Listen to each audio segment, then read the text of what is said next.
সুপ্রশিক্ষার্থীরা কেমন আছেন সবাই? আশা করি সবাই ভালো আছেন, সুস্থ আছেন, সুন্দর আছেন। নতুন ক্লাসে আপনাদের সবাইকে নতুন ভাবে স্বাগত জানাচ্ছি। আজকের ক্লাসে আমরা প্রথমত একটু সবাই পরিচিত হব এবং তারপর আমরা আমাদের আলোচনায় যাব। এবং আজকে মূলত আমরা একটু দিক নির্দেশনামূলক কিছু কথাবার্তা শুনবো, কি করা উচিত, কি করা উচিত না, বা কি পড়বেন কি পড়বেন না, এই বিষয়গুলো নিয়ে একটু আলোচনা করব। তারপর আমরা আস্তে আস্তে আমাদের আলোচনায় চলে যাব এবং প্রতিনিয়ত আমরা কোন স্ট্রাকচারের মধ্য দিয়ে যাব এই বিষয়গুলো নিয়ে আমরা প্রপার একটা গাইডলাইন পেয়ে যাবো ইনশাআল্লাহ। ঠিক আছে, ওকে। সো আমাকে প্রথমে একটু জানাবেন যে আপনারা ক্লিয়ারলি আমার সাউন্ড শুনতে পাচ্ছেন কিনা। ঠিক আছে, আমাকে একটু প্রথমে এটাই জানাবেন যে আমার সাউন্ড শুনতে পাচ্ছেন কিনা। যদি আমার সাউন্ড ঠিক মতো শুনতে পান তাহলে এবং ভিডিও লেখা যদি সবকিছু ক্লিয়ার থাকে তাহলে আমরা আমাদের আলোচনায় চলে যাচ্ছি। জি স্যার, ঠিক আছে স্যার, ঠিক আছে। ময়মনসিংহ থেকে বলছি, ওকে, ভেরি গুড। আচ্ছা, অনেকে অনেক জায়গা থেকে কমেন্ট করছেন। আচ্ছা, ওকে, ভেরি গুড। আচ্ছা, ঠিক আছে। তাহলে আমরা এখানে অলরেডি ইতোমধ্যে ক্লাসে জয়েন করেছি, আর যারা যারা এখন পর্যন্ত ক্লাসে জয়েন করে নাই দ্রুত তাদেরকে কি করেন, দ্রুত তাদেরকে মেনশন করে দেন ফ্রেন্ডদেরকে যারা এই গ্রুপে আছে। আবার বাইরের ফ্রেন্ডদেরকে মেনশন দিয়েন না। ওকে, বাইরের ফ্রেন্ডদেরকে মেনশন দিলে তখন কিন্তু তারা এখানে জয়েন হতে পারবে না। ঠিক আছে, আচ্ছা। সো দ্রুত একটু জয়েন করে ফেলেন। আশা করি ইনশাআল্লাহ আজকের ক্লাসে আমরা চমৎকার ভাবে এই বিষয়গুলো নিয়ে আলোচনা করতে পারবো। ওকে, ঠিক আছে। আসসালামু আলাইকুম। ওয়ালাইকুম আসসালাম। ওয়ালাইকুম আসসালাম। স্যার, সাউন্ড ঠিক আছে, সবকিছু ঠিক আছে, আলহামদুলিল্লাহ, ক্লিয়ার। আচ্ছা, ফটিকছড়ি থেকে বলছেন। আচ্ছা, ওকে। একজন বলছে স্যার লিংক পাই নাই। কিসের লিংক? আপনি তো ক্লাসই জয়েন করছেন, আবার কিসের লিংক খুঁজতেছেন? মানে লিংকটা কিসের? আপনি তো ক্লাসে জয়েন করছেন। ক্লাসে জয়েন মানে কি? আপনি অলরেডি ক্লাস দেখতেছেন, এখানে কমেন্টও করছেন, তাহলে লিংকটা কিসের? কোনো লিংক দরকার নেই তো, ক্লাসটা তো এই গ্রুপেই হবে। Sir, sound loud and clear আছে। এমডি আফসার বলছে it would better if the class took place in Zoom. আমি আন্তরিকভাবে দুঃখিত যে আমি জুমে ক্লাস নিব না। ঠিক আছে, এটা আমি আন্তরিকভাবে দুঃখিত। এবং আসেন কেন, ব্যাপারটা এক একজনের প্রেফারেন্স এক এক জায়গায় থাকে। আমার প্রেফারেন্সটা সবসময় ফেসবুক লাইভ, বিকজ জুমের চেয়ে ফেসবুক লাইভে ভিডিও কোয়ালিটি আমি একটু ভালো পাইছি। আমি তো জুমেও ক্লাস নিতাম একটা সময়, জুমে নিতাম, ডিং টক লাইটে নিতাম, অনেকভাবেই ক্লাস নিছি। তো আলটিমেটলি জুমের চেয়ে আমি ফেসবুক লাইভে ভিডিওটা একটু বেশি ফ্যাসিলিটিস পাইছি। প্লাস আমার সবচেয়ে বড় সুবিধা যেটা, সেটা আমার ক্লাসটা ফেসবুকে মানে আবার আপলোড করার কোনো ঝামেলা নাই। মনে করেন যারা এখন লাইভ ক্লাস করতেছেন তারা লাইভে করতেছেন, কোনো কারণে লাইভ করতে পারেন নাই, ক্লাসের পরেই অটোমেটিক্যালি এই ক্লাসের লাইভ রেকর্ডটাই তারা দেখে নিতে পারছেন। জুমে ক্লাস হলে তো সেটা হচ্ছে না। জুমে ক্লাস হলে তখন আমাকে আলাদা করে জুমের ক্লাস আবার ওয়েবসাইট থেকে রেকর্ড ডাউনলোড করে সেই রেকর্ডটা আবার আপলোড দিতে হবে। এবং কোনো কারণে আমার জুমের যদি সাবস্ক্রিপশন ফি ক্যান্সেল হয়ে যায় তখন আগের সব রেকর্ড চলে যাবে। এটা ঝামেলা, বুঝতে পারছেন? ওকে, ফাইন। আসসালামু আলাইকুম রহমতুল্লাহ। স্যার, আবারও আপনার ক্লাস করছি 2 বছর পর। আচ্ছা, ফরিদপুর থেকে ক্লাস করছি, গোপালগঞ্জ থেকে বলছি। ওকে, গোপালগঞ্জ আমার নিজের জেলা। আচ্ছা, আলহামদুলিল্লাহ। মুরাদপুর থেকে আছি স্যার। আচ্ছা, অনেক জায়গা থেকে আছেন। ওকে, ভেরি গুড স্যার। নওগাঁ থেকে বলছি। আচ্ছা, আলহামদুলিল্লাহ। স্যার, গ্রুপে যে রুটিন দেওয়া হচ্ছে ওইটা কি ফলো করা হবে? রুটিনের ব্যাপারটা নিয়ে আমি কথা বলবো, এখন না, একটু পরে। আচ্ছা স্যার, জুমে ক্লাস করলে প্রশ্ন করতে পারতাম ভাইয়া, বাট ওকে। আরে ভাই, প্রশ্ন করার জন্য আপনাদের একটা মেসেঞ্জার গ্রুপ থাকবে, টেনশন নিয়েন না। মেসেঞ্জার গ্রুপে আপনাদের যত প্রশ্ন আছে আপনারা করবেন, আপনারা নিজেরাই মানে সলভ করবেন। ঠিক আছে, কোনো জায়গায় যদি প্রবলেম হয় সেক্ষেত্রে আমাকে নক করবেন। তবে আল্লাহর রাস্তে মেসেঞ্জার গ্রুপে টুং টুং টুং টুং টুং টুং টুং টুং করে এরকম এসএমএস দিয়েন না। মানে হাই, কি খবর, কেমন আছেন সবাই, সবাই কি করতেছেন, রাত 2টার সময় এসএমএস দিবেন, সবাই কি ঘুমাইছেন, এই এসএমএস দিয়েন না। ঠিক আছে, ওকে, ফাইন। স্যার, বুঝতে পারছি। এবার ভাবছিলাম জুমে করব, এই জন্য লিংকের কথা বলছি।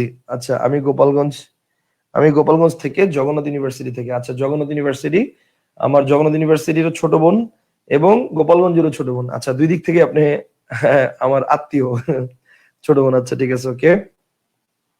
স্যার, বই নিয়ে কিছু বলবেন? বই নিয়ে আমি বলবো, বাট নট নাও। আচ্ছা, সব পরে বলবো, আস্তে আস্তে।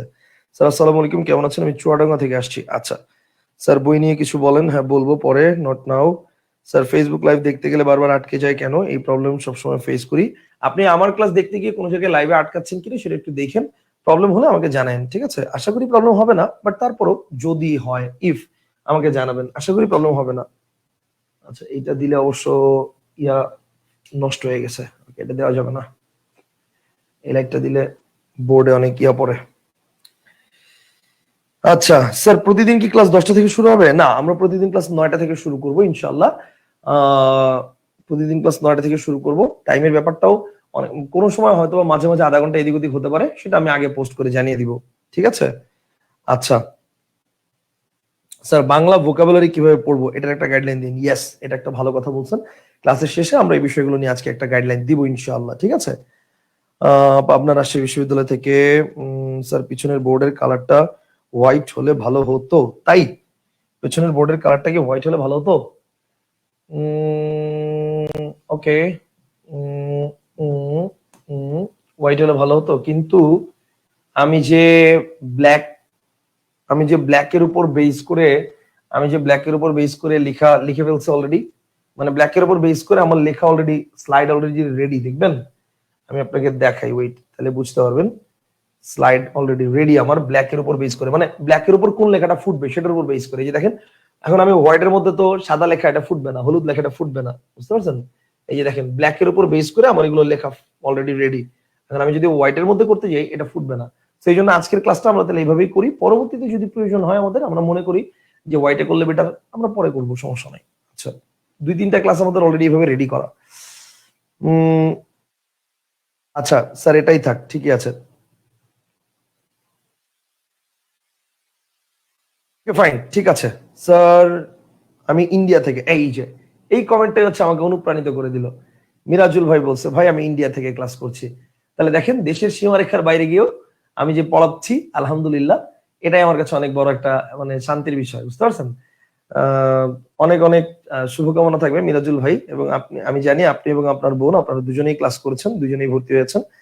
সো আমরা আমরা হচ্ছে তাহলে ক্লাস শুরু করি, ঠিক আছে? আচ্ছা ভাইয়া, মেসেঞ্জার রুম কি ইউজ করা যায় সো দ্যাট আমরা আপনাকে ইনস্ট্যান্ট কথা বলে ক্লিয়ার করতে পারবো, কোনো কিছু কনফিউশন থাকলে?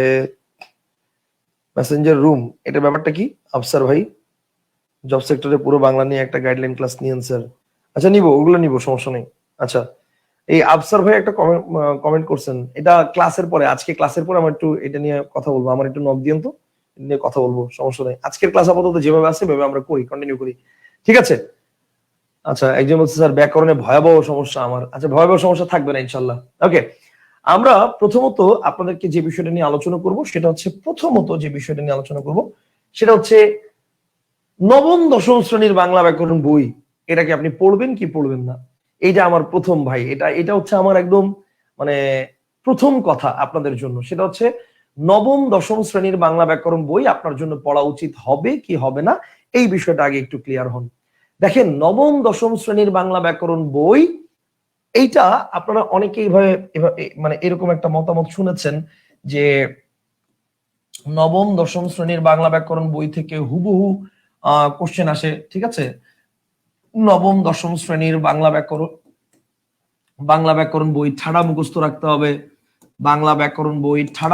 রাখতে হবে, ঠিক আছে?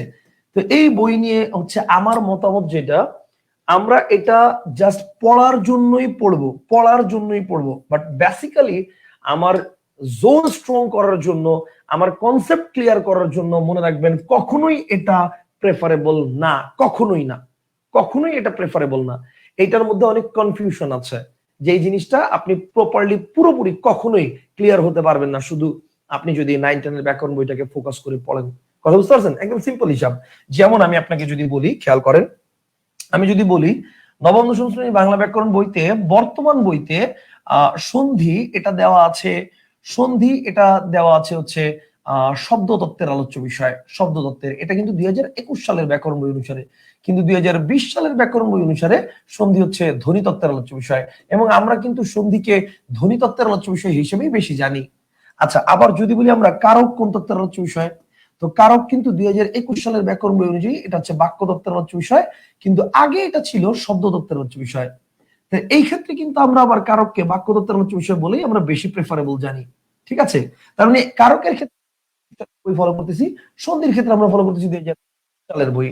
আবার দেখেন, যদি বলি বাগধারা কোন তত্ত্বের আলোচ্য বিষয়, যদি বলি বাগধারা কোন তত্ত্বের আলোচ্য বিষয়, এক্ষেত্রে কিন্তু 2021 সালের বইতে দেখবেন বাগধারা দেওয়া আছে অর্থতত্ত্বের আলোচ্য বিষয়, বাগধারা হচ্ছে বাক্যতত্ত্বের আলোচ্য বিষয়।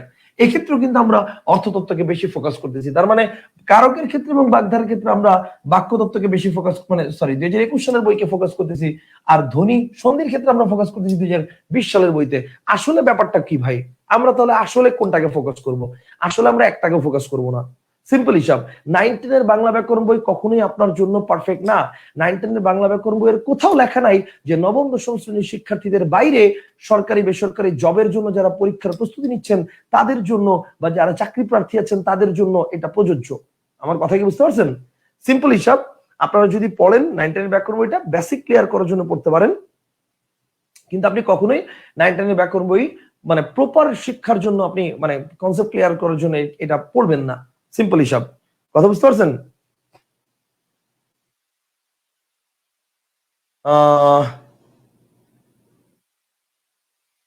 আচ্ছা, তাহলে ব্যাপারটা কি, আশা করি মোটামুটি ব্যাপারটা নিয়ে আপনারা মোটামুটি একটু ক্লিয়ার হয়েছেন যে ব্যাপারটা কিভাবে হবে না হবে। আচ্ছা, তাহলে এইবার আসেন, এইবার তাহলে আমরা যেটা বলছিলাম, তো এখন দেখেন এই যে এই ধরনের অনেক ইনফরমেশন আছে যেটার মধ্যে ইনফরমেশন গ্যাপ আছে অনেক।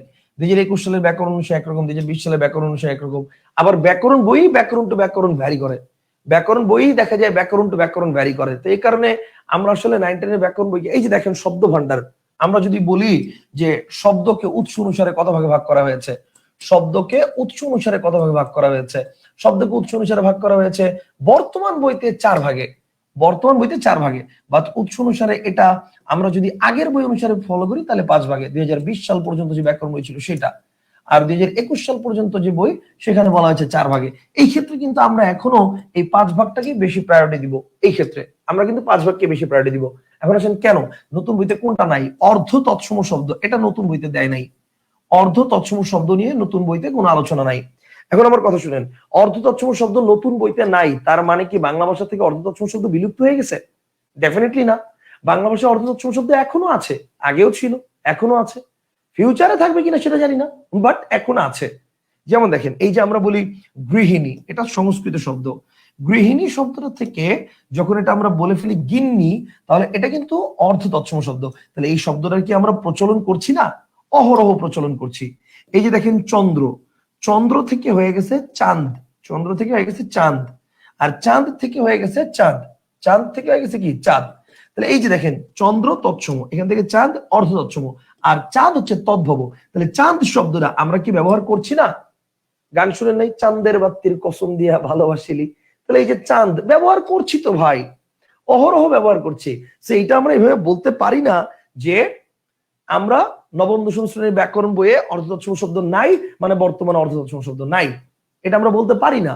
বাংলা একাডেমির অভিধানে এখন অর্ধতৎসম শব্দের অস্তিত্ব আছে, ডেফিনেটলি আমরা এই কারণে অর্ধতৎসম শব্দ শিখবো। আমি কি বুঝতে পারছি? বলেন আমার পয়েন্টটা কি বুঝতে পারছেন? একটু জানান আমাকে, আমার পয়েন্টটা কি বুঝতে পারছেন? সহজ কথা হচ্ছে, আমরা নবম দশম শ্রেণীর ব্যাকরণ বইতে কি আছে এটা আমরা জানবো, বাট অ্যাকচুয়াল জিনিসটা আমরা শিখবো হচ্ছে রেফারেন্স বইগুলো যা আছে সেই অনুসারে। কনসেপ্টটা কি ক্লিয়ার?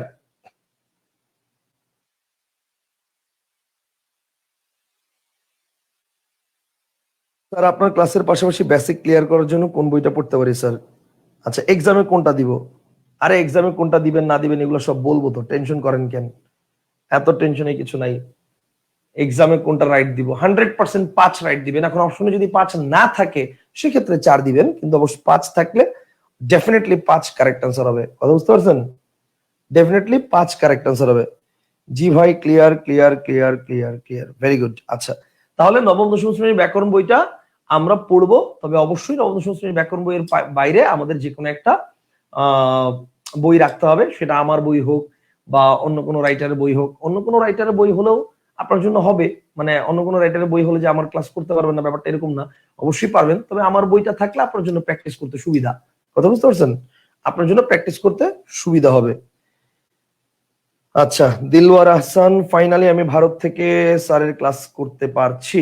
দিলওয়ার আহসান ভাই, অনেক অনেক শুভকামনা আপনাদের জন্য। আপনাদের কারিকুলামটা আমি দেখেছি, আমাদের কারিকুলামের যে পড়া জবের সেক্টরের ম্যাক্সিমাম পড়াই আপনার এখানে কভার হয়ে যাবে। আমি তো বেসিক্যালি আমাদের কারিকুলামটাকে বেশি কভার করব। আর তারপরেও আপনাদের কারিকুলামের যে পড়াগুলো আছে সেই পড়াগুলো হচ্ছে আমরা ইনশাল্লাহ আমাদের পড়াগুলোর এখানেই কভার হয়ে যাবে। ঠিক আছে, দুই একটা জায়গায় ভারতের শিক্ষার্থীদের সাথে আমাদের শিক্ষার্থীর দের কিছু ইনফরমেশনের প্রবলেম আছে কারকের ক্ষেত্রে বিশেষ করে, সেগুলো আমরা যখন পড়বো তখন আমরা এগুলো অ্যানালাইসিস করে বলে দিব, কোনো সমস্যা নেই। ভারতের বইগুলো যখন আমি মানে পড়ছি, যখন যেমন বামনদেব চক্রবর্তী স্যার আছেন, তারপর হচ্ছে আহ ইয়া স্যার আছেন, ওটা কি বলে, পবিত্র সরকার স্যার আছেন, বা ওনাদের বইগুলো যখন পড়েছি তখন এই বিষয়গুলো সম্পর্কে ক্লিয়ার হয়েছি, বা এই বিষয়গুলো সম্পর্কে আপনাদেরকেও ক্লিয়ার করে দিব, টেনশন নিয়েন না। ঠিক আছে, ওকে ফাইন।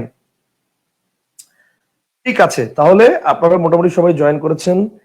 আহ স্যার নতুন স্যার নতুন ব্যাচ শুরু করলেন নাকি? ইয়েস রায়হান বুলবুল ভাই, আপনারা এখন নতুন ব্যাচের ক্লাসে জয়েন আছেন এবং এখানেই আপনারা ইনশাল্লাহ কন্টিনিউ করবেন। ঠিক আছে, ওকে ফাইন। ঠিক আছে, তাহলে এই হচ্ছে ব্যাপার স্যাপার। তাহলে আমরা কি করব, আমরা 9-10 এর ব্যাকরণ বইকে পড়ার জন্য পড়বো, দ্যাটস ইট। Okay fine. আচ্ছা, এইবার আসেন তাহলে আমাদের আজকের টপিকটার অ্যাকচুয়ালি নাম ছিল কি?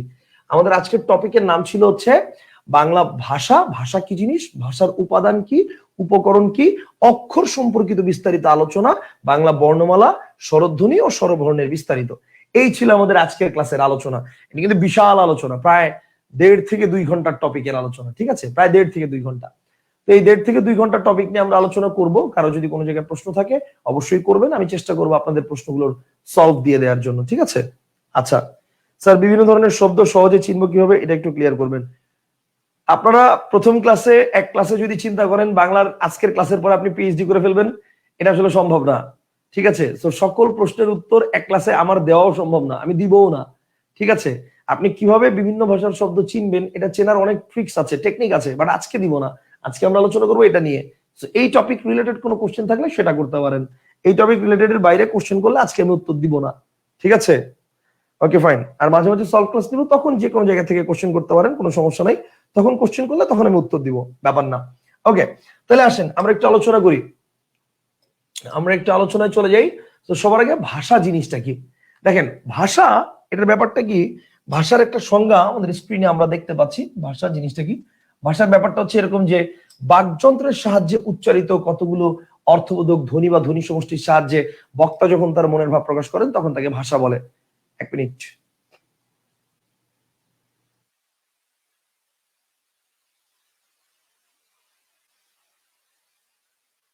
Good, okay fine. আচ্ছা, এবার আসেন, তাহলে ব্যাপারটা হচ্ছে বাকযন্ত্রের সাহায্যে উচ্চারিত কতগুলো অর্থবোধক ধ্বনি বা ধ্বনি সমষ্টির সাহায্যে বক্তা যখন তার মনের ভাব প্রকাশ করে তখন তাকে ভাষা বলে। ঠিক আছে, আচ্ছা, তখন তাকে ভাষা বলে। এখন এইটাও, এই যে সংজ্ঞাটা আমরা বলছি, এই সংজ্ঞাটা হচ্ছে ভাষার ম্যাক্সিমাম রাইটারের বইতে এই সংজ্ঞাটা দেওয়া আছে। এখন এখানে প্রবলেম, যন্ত্র এই কথাটা হচ্ছে প্রবলেম, বাকযন্ত্রের সাহায্যে উচ্চারিত এই কথাটা হচ্ছে প্রবলেম। দেখেন, বাকযন্ত্রের সাহায্যেই উচ্চারিত হইতে হবে ভাষা হইতে হলে, এটা কিন্তু বাধ্যতামূলক না। দেখেন, কোন একটা দরজার সামনে গিয়ে আমরা যখন এভাবে টোকা দেই, খেয়াল করেন, এভাবে টোকা দেই, ভিতর থেকে অ্যান্সার আসে ইয়েস কাম ইন।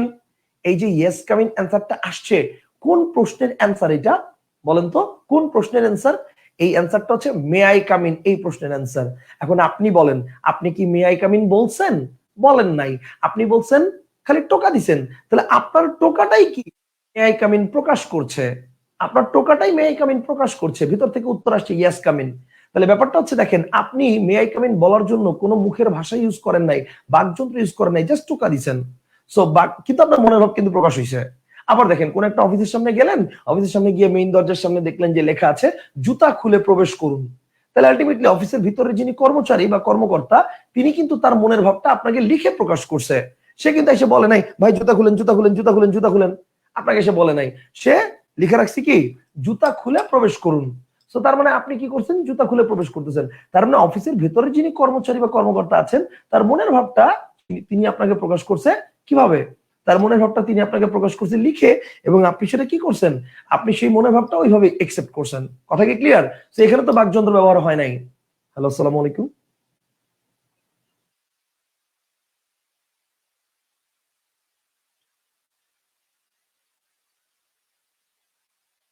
মেসেঞ্জারে নক করে রাখেন, আমি ক্লাসে আছি, ক্লাস শেষে পরে নক দিব আমি। আল্লাহ হাফেজ ভাই, আসসালামু আলাইকুম। দেখেন, তাহলে আমরা যেটা বলছিলাম সেটা হচ্ছে বাকযন্ত্রের সাহায্যে উচ্চারিত হতে হবে, এটা বাধ্যতামূলক না। তাহলে এখানে আমরা কি করব, এখানে ব্যাপারটা হচ্ছে মূল থিমটা হচ্ছে মনের ভাব প্রকাশ করেন, এই যে মনের ভাব প্রকাশের মাধ্যম, তখন সেটাকে ভাষা বলে। দ্যাটস ইট, শেষ। মনের ভাব প্রকাশের মাধ্যমটাই কি ভাষা। আমার যে বাকযন্ত্র লাগবে এটা বাধ্যতামূলক না, মনের ভাব প্রকাশ করতে পারলেই ভাষা, শেষ। তো ভাষার মানে কত ভাবে মনের ভাব প্রকাশ করা যায়? তিন ভাবে প্রকাশ করা যায় মনের ভাব। একটা হচ্ছে মুখে বলে, একটা হচ্ছে লিখে, একটা হচ্ছে ইশারায় বা ইঙ্গিতে। তিন ভাবে মনের ভাব প্রকাশ করা যায়, ঠিক আছে? মনের ভাব প্রকাশ করা যায় কয় ভাবে? তিন ভাবে, ইশারায়, লিখে বা ইঙ্গিতে। আমরা কিভাবে মনের ভাব প্রকাশ করতেছি? আমরা আমাদের মনের মতো করে, নিজেদের মতো করে মনের ভাব প্রকাশ করতেছি হচ্ছে মানে সবচেয়ে ভালোভাবে হচ্ছে কথা বলার মাধ্যমে প্রকাশ করা যায়, কিন্তু এমনিতে করা যায় তিন ভাবে। আচ্ছা, এবার আসেন তাহলে ভাষা জিনিসটা কি, আশা করি এটা আপনাদের ক্লিয়ার হয়ে গেছে। এখন ভাষার যে প্রশ্নটা নিয়ে স্টুডেন্টদের সবচেয়ে বেশি প্রবলেম, যে প্রশ্নটা নিয়ে স্টুডেন্টদের সবচেয়ে বেশি প্রবলেম, সেটা কি? স্যার ভাষার উপাদান কি, ভাষার উপকরণ কি, ভাষার মূল উপাদান কি, ভাষার মৌলিক উপকরণ কি, মৌলিক গুলো, এই কোশ্চেন গুলোর উত্তর জানতে হলে আপনাকে আগে এই ছকটা ভালো করে জানতে হবে। ছকটা কিভাবে ক্রিয়েট হয়েছে সেটা ভালো করে খেয়াল করতে হবে, ভালো করে ফোকাস করেন। আমি এখানে কিন্তু যদিও আগের থেকে আমি লিখে রেখেছি, বাট এই জায়গাটা আমি ভালো করে দাগিয়ে দাগিয়ে আপনাদেরকে লিখে দিচ্ছি, আপনারা চাইলে স্ক্রিনশট নিয়ে নিতে পারেন, অথবা আমি ক্লাসের পরে এটার পিডিএফ ফাইলও দিয়ে দিব, টেনশন নাই। আমি ক্লাসের পরে এটার পিডিএফ ফাইলও দিয়ে দিব, টেনশন নাই। Okay fine. এবার দেখেন, এবার ব্যাপারটা হচ্ছে তাহলে আমরা কি করব, আমরা এখানে দেখবো যে কতগুলো ধ্বনি বা বর্ণ পাশাপাশি বসে তৈরি হয় কি শব্দ। ব্যাপারটা খেয়াল করেন, কতগুলো ধ্বনি বা বর্ণ এটাকে পাশাপাশি বসিয়ে তৈরি হয় কি বলেন? শব্দ। কতগুলো শব্দকে পাশাপাশি বসিয়ে তৈরি হয় বাক্য। কতগুলো বাক্যকে পাশাপাশি বসিয়ে তৈরি হয় ভাষা। কথাটা বুঝছেন? কতগুলো ধ্বনি বা বর্ণ এটাকে পাশাপাশি বসিয়ে তৈরি হয় শব্দ, কতগুলো শব্দকে পাশাপাশি বসিয়ে তৈরি হয় বাক্য, কতগুলো বাক্যকে পাশাপাশি বসিয়ে তৈরি হয় ভাষা। তাহলে ভাষা তৈরির যে স্ট্রাকচার, সেই স্ট্রাকচারটা আমরা দেখলাম। এখন ভালো করে খেয়াল করুন, উপরের তীর চিহ্নগুলো খেয়াল করেন, তীর চিহ্নগুলো খেয়াল করেন। যখন বলবে ভাষার মূল উপাদান বা ক্ষুদ্রতম একক, তখন সেটা ভাষার বলুক, বাক্যের বলুক, শব্দের বলুক, অল টাইম কারেক্ট আনসার কি হবে ভাই? ধ্বনি বা বর্ণ। All time. আমি আবার বলছি, যখন বলবে ভাষার মূল উপাদান বা ভাষার ক্ষুদ্রতম একক, তখন এটা ভাষার বলুক, বাক্যের বলুক, শব্দের বলুক, অল টাইম কারেক্ট আনসার ধ্বনি বা বর্ণ। হ্যাঁ, যদি সেটা হচ্ছে ভাষার ক্ষেত্রে না বলে, যদি সেটা বলে যে ভাষা মানে সরি মূল উপাদান না বলে যদি সেটা বলে ভাষার মূল উপকরণ কি বা ভাষার একক বা বৃহত্তম একক কি, তখন আমার কারেক্ট আনসার হবে ইমিডিয়েট আগেরটা। অর্থাৎ ভাষার ক্ষেত্রে মূল উপকরণ বা বৃহত্তম একক বললে বাক্য, বাক্যের ক্ষেত্রে শব্দ, শব্দের ক্ষেত্রে ধ্বনি বা বর্ণ। তীর চিহ্নগুলো ভালো করে খেয়াল করছেন? যখন বলবে ক্ষুদ্রতম একক বা মূল উপাদান, তখন এটা ভাষার বলুক, বাক্যের বলুক, শব্দের বলুক, কারেক্ট আনসার ধ্বনি বা বর্ণ, এই যে অল টাইম। কিন্তু যখন সেটা বলবে বৃহত্তম একক বা একক বা মূল উপকরণ, তখন ইমিডিয়েট আগেরটা কারেক্ট আনসার, ভাষার বৃহত্তম একক বাক্য বা ভাষার একক বাক্য বা ভাষার মূল উপকরণ বাক্য, বাক্যের মূল উপকরণ বা একক বা বৃহত্তম একক শব্দ। আর শব্দের ক্ষেত্রে সাধারণত এই বৃহত্তম একক বা একক এটা হয় না। কেন হয় না? কারণ দেখেন, ভাষার ক্ষেত্রে একটা বড় মানে একটা বড় একক আছে, একটা ছোট একক আছে। বাক্যের ক্ষেত্রেও কিন্তু একটা বড় একক আছে, একটা ছোট একক আছে। কিন্তু শব্দের তো একটাই একক এবং সেটা ক্ষুদ্রতম একক। এন্ড দ্যাট ইজ ওয়াই শব্দের ক্ষেত্রে কখনো আমরা এটাকে বৃহত্তম একক বলতে পারবো না। কনসেপ্টটা কি ক্লিয়ার? শব্দের ক্ষেত্রে কখনো আমরা এটাকে বৃহত্তম একক বলতে পারবো না। আশা করি বুঝাতে পারছি। জিনিসটা কি ক্লিয়ার? বলেন বুঝছেন কি বুঝেন নাই? তার মানে যদি প্রশ্ন করা হয় মূল উপাদান বা ক্ষুদ্রতম একক, তাহলে এবার আসেন আমরা একটু জিনিসটা লেখার মাধ্যমে ক্লিয়ার করি। আমরা একটু লেখার মাধ্যমে ক্লিয়ার করি। আসেন, যদি বলি বলেন তো ভাষার মূল উপাদান এটা কি হবে বলেন তো? তাহলে যদি বলি ভাষার মূল উপাদান এটা কি হবে বলেন? বলেন ভাষার মূল উপাদান এটা কি হবে? মূল উপাদান বলছে, তাহলে মূল উপাদান বললে কি হবে? মূল উপাদান বলছে, তার মানে এটা হবে ধ্বনি বা বর্ণ। সো 100% ধ্বনি। ওকে ফাইন, মূল উপাদান বলছে, সো ধ্বনি। আচ্ছা, যদি বলে ভাষার মূল উপকরণ, তাহলে কি হবে? উপকরণ বললে কি হবে? উপকরণ বললে হবে ইমিডিয়েট আগেরটা, তার মানে বাক্য। আচ্ছা, যদি বলে ভাষার মৌলিক উপাদান, আচ্ছা মৌলিক উপাদান বললে কি হবে এটা বলেন তো দেখি? বলেন মৌলিক উপাদান এটা বললে কি হবে? দেখি দেখি দেখি, মৌলিক উপাদান বললে কি হবে বলেন? মৌলিক উপাদান বললে কি হবে বলেন? এই মৌলিক উপাদান বললে কি হবে বলেন দেখি সবাই? রোদেলা ইসলাম বলছে আর একবার বলেন। আমি আরো কয়েকবার বলবো, দেখবেন আলোচনা করতে করতে। ঠিক আছে, আমাকে একটু বলেন আচ্ছা, অলরেডি একজন বলছে যে রোদেলা আপু বলছে হচ্ছে ধ্বনি, ভাষার মৌলিক উপাদান ধ্বনি বলছে। বাঁধনারা বলছে শব্দ, ওকে। জিনাত বলছে ধ্বনি, আতিকুর রহমান বলছে ধ্বনি। আচ্ছা, ইউএন আশিক বলছে ধ্বনি। আচ্ছা, মাসুমা বলছে ধ্বনি। ফারহানা বলছে ধ্বনি। আল্লাহর নামে সবাই বলছে ধ্বনি, মাশাআল্লাহ। হাবিবুল্লাহ বলছে ধ্বনি। রিয়াজ বলছে শব্দ।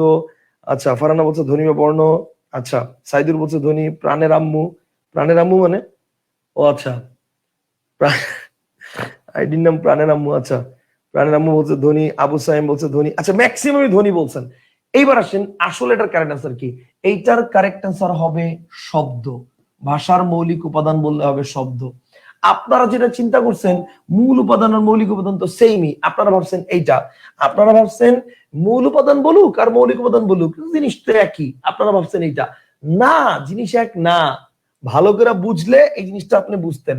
দেখেন, ব্যাপারটা হচ্ছে মৌলিক এই শব্দের গঠনটা বুঝলেই আপনি বুঝে যাবেন এটার উত্তর কেন শব্দ হয়েছে, কেন ধ্বনি হয় নাই।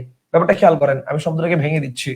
যদি বলি মৌলিক, ভাঙলে আমরা পাবো মূল যোগ ইক। বলেন মূল যোগ কি?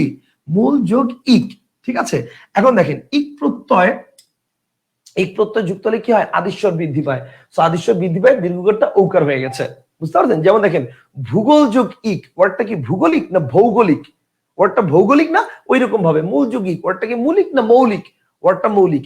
এখন এই ইক প্রত্যয় যুক্ত হয় কি অর্থ প্রকাশ করার জন্য সেটা জানেন? ইক প্রত্যয়টা যুক্ত হচ্ছে সম্পর্কিত অর্থ প্রকাশ করতে। কি অর্থ? সম্পর্কিত, এই অর্থ প্রকাশ করতে, সম্পর্কিত।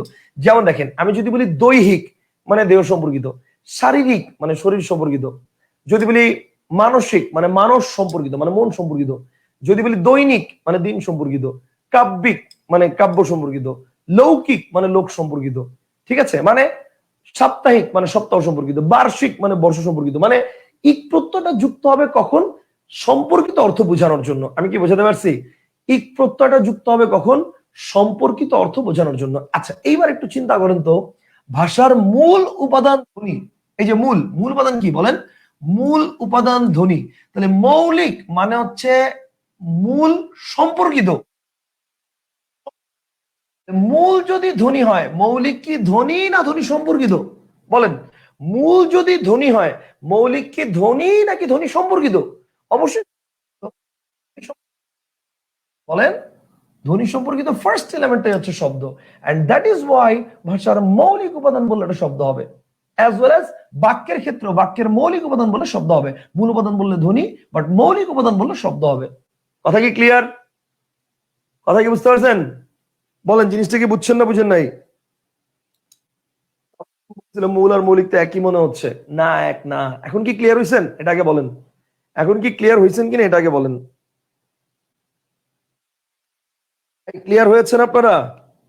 সবাই কি ক্লিয়ার হয়েছেন? স্যার বুঝতে পারি নাই। এখন কি ক্লিয়ার হয়েছেন? মুশফিকুর রহমান বলছে শব্দ, সাইদা তাসনিন বলছে শব্দ। আচ্ছা, ওকে। মাহিন সোহাগ বলছে স্যার আমি বুঝতে পারিনি। মাহিন সোহাগ ভাই বুঝতে পারেন নাই কেন? এটা তো খুব সিম্পল একটা বিষয় ছিল। মাহিন সোহাগ ভাই, আমরা যেটা করছি, আমরা হচ্ছে কি করছি, আমরা হচ্ছে প্রথমে স্ট্রাকচার করছি যে কতগুলো ধ্বনি বা বর্ণ এটা মিলে তৈরি হয়েছে শব্দ, কতগুলো শব্দ এটা মিলে তৈরি হয়েছে বাক্য, কতগুলো বাক্য এটা মিলে তৈরি হয়েছে ভাষা।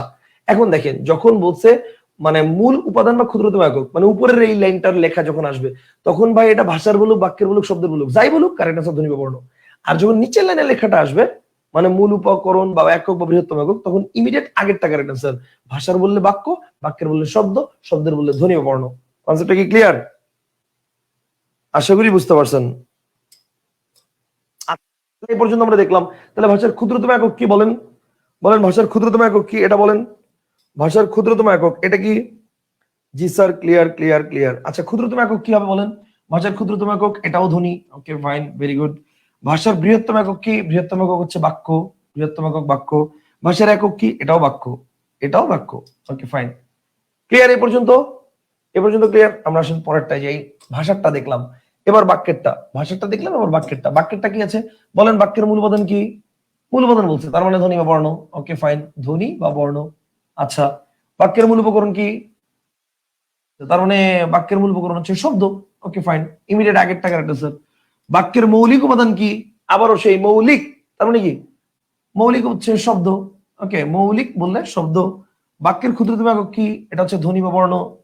বাক্যের ক্ষুদ্রতম একক কি? ধ্বনি বা বর্ণ। বাক্যের বৃহত্তম একক কি? বাক্যের বৃহত্তম একক হচ্ছে বৃহত্তম একক হচ্ছে শব্দ। বৃহত্তম একক হচ্ছে শব্দ। আর বাক্যের একক কি? এটাও শব্দ। বাক্যের একক কি? এটাও শব্দ। Concept clear? Simple, as simple as it is. আচ্ছা, মনসুর বলছে স্যার তাহলে শব্দের মৌলিক উপাদান কি? উত্তর হচ্ছে ভাইরে, শব্দের মৌলিক উপাদান তো বহুত পরের কথা। শব্দের তো মূল উপকরণই নাই।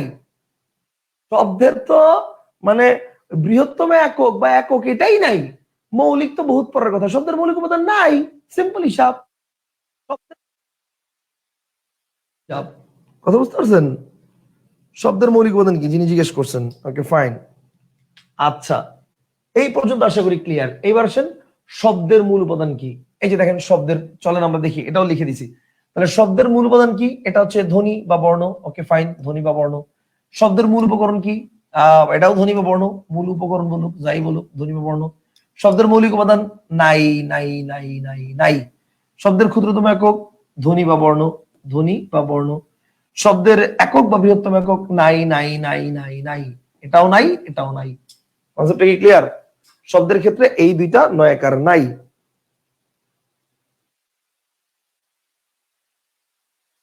তার মাঝে মাঝে সাউন্ড বেঁধে যাচ্ছে, কি বলেন?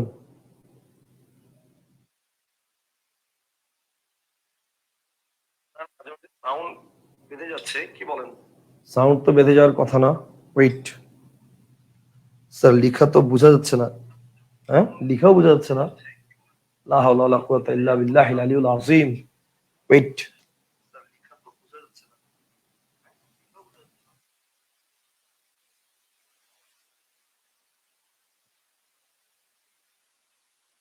ground solid color.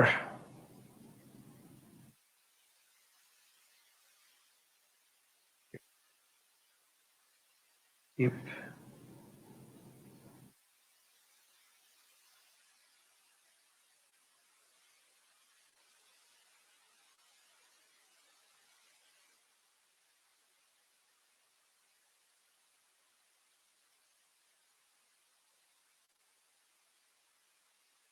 ওয়েট, একটু একটু দাঁড়ান, একটু দাঁড়ান, আমরা একটু একটু ওয়েট করি।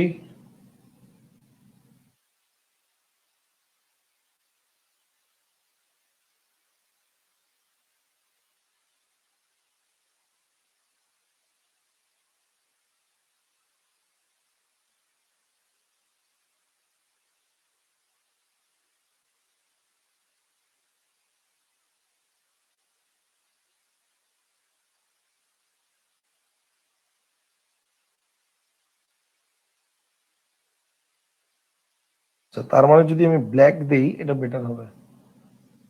ব্ল্যাক, ব্ল্যাকের মধ্যে এটা, হ্যাঁ, মনে হয় বেটার। এটা মনে হয় বেটার। এটা দেখেন তো। ওকে ফাইন, এটা দেখেন তো। এটা এটা মনে হয় বেটার মনে হচ্ছে আমার কাছে। এটা বেটার মনে হচ্ছে আমার কাছে, দেখেন তো। ঠিক আছে। আচ্ছা ওকে ফাইন, ঠিক আছে। ভাই আলহামদুলিল্লাহ সবকিছু ক্লিয়ার আছে।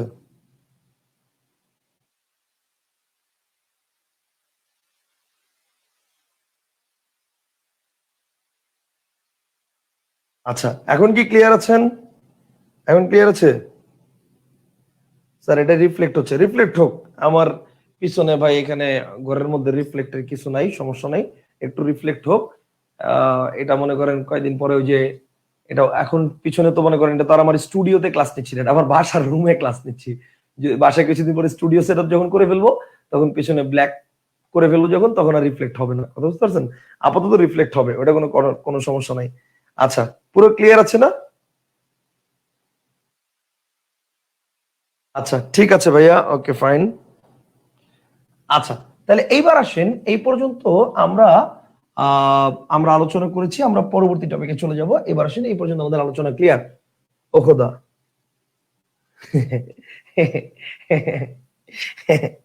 আন্তরিকভাবে দুঃখিত।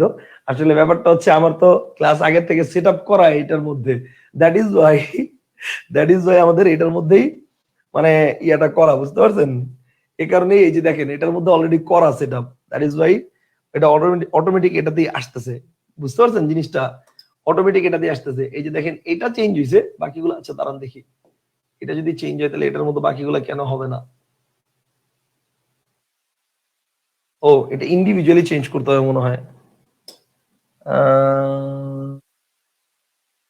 Wait, background customize. আপাতত ভাই এটাই থাক, যেটা ছিল আমাদের এটাই থাক। এটা দিয়ে আপাতত ক্লাস করি আমরা আজকে, নেক্সট ক্লাস থেকে আমরা ইনশাল্লাহ দেখবো, সমস্যা নেই। আজকে আপাতত এটা দিয়ে ক্লাস করি আমরা। হ্যাঁ আজকে আপাতত এটাই ক্লাস করি আমরা।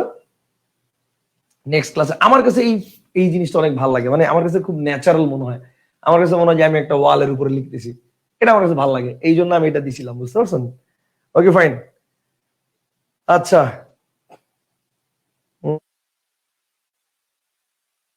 আচ্ছা এবার আসেন।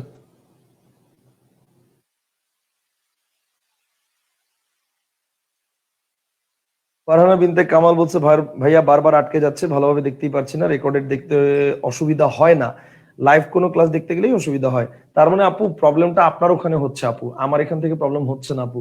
আমার এখান থেকে যদি প্রবলেম হতো তাহলে কিন্তু শুধু আপনার না সবার হতো প্রবলেম, কারণ যেহেতু আমি হোস্ট, আমার এখান থেকে প্রবলেম হলে সবার ওখানে প্রবলেম হতো। যেহেতু আমার এখানে প্রবলেম হচ্ছে না, মানে অনেকের কাছে যেহেতু প্রবলেম হচ্ছে না, সুতরাং আমার এখানে প্রবলেম হচ্ছে না, বুঝতে পারছেন?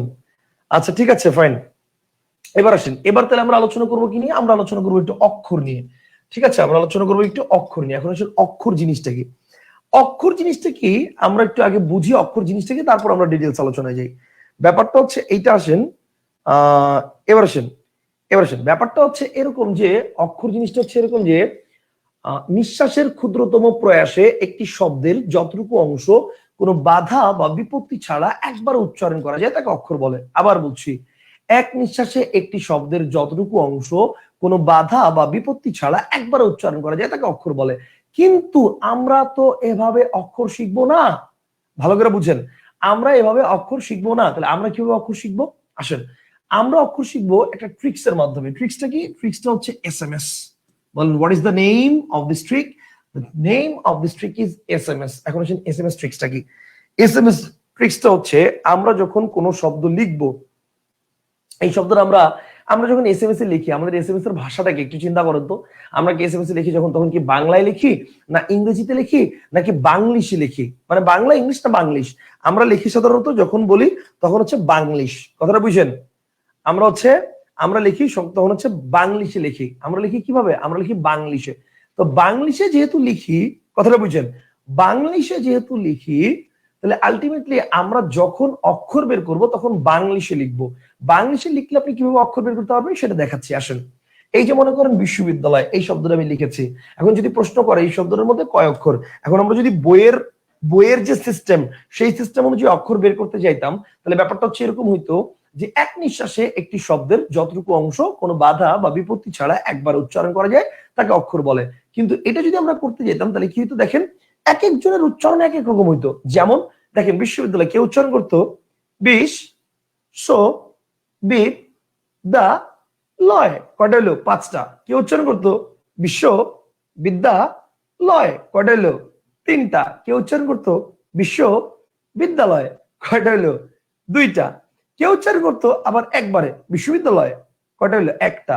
তাহলে এবার আসলে চিন্তা করেন, বিশ্ববিদ্যালয় শব্দ এক একজন যে যেভাবে উচ্চারণ করতেছে তার লজিক অনুযায়ী কিন্তু ঠিক আছে এটা, কিন্তু আসলে কি বিশ্ববিদ্যালয় বানানে ভাই কেউ চারটা, কেউ একটা, কেউ তিনটা, কেউ দুইটা, কেউ একটা, যে যেভাবে বলবে সবারটাই কি রাইট?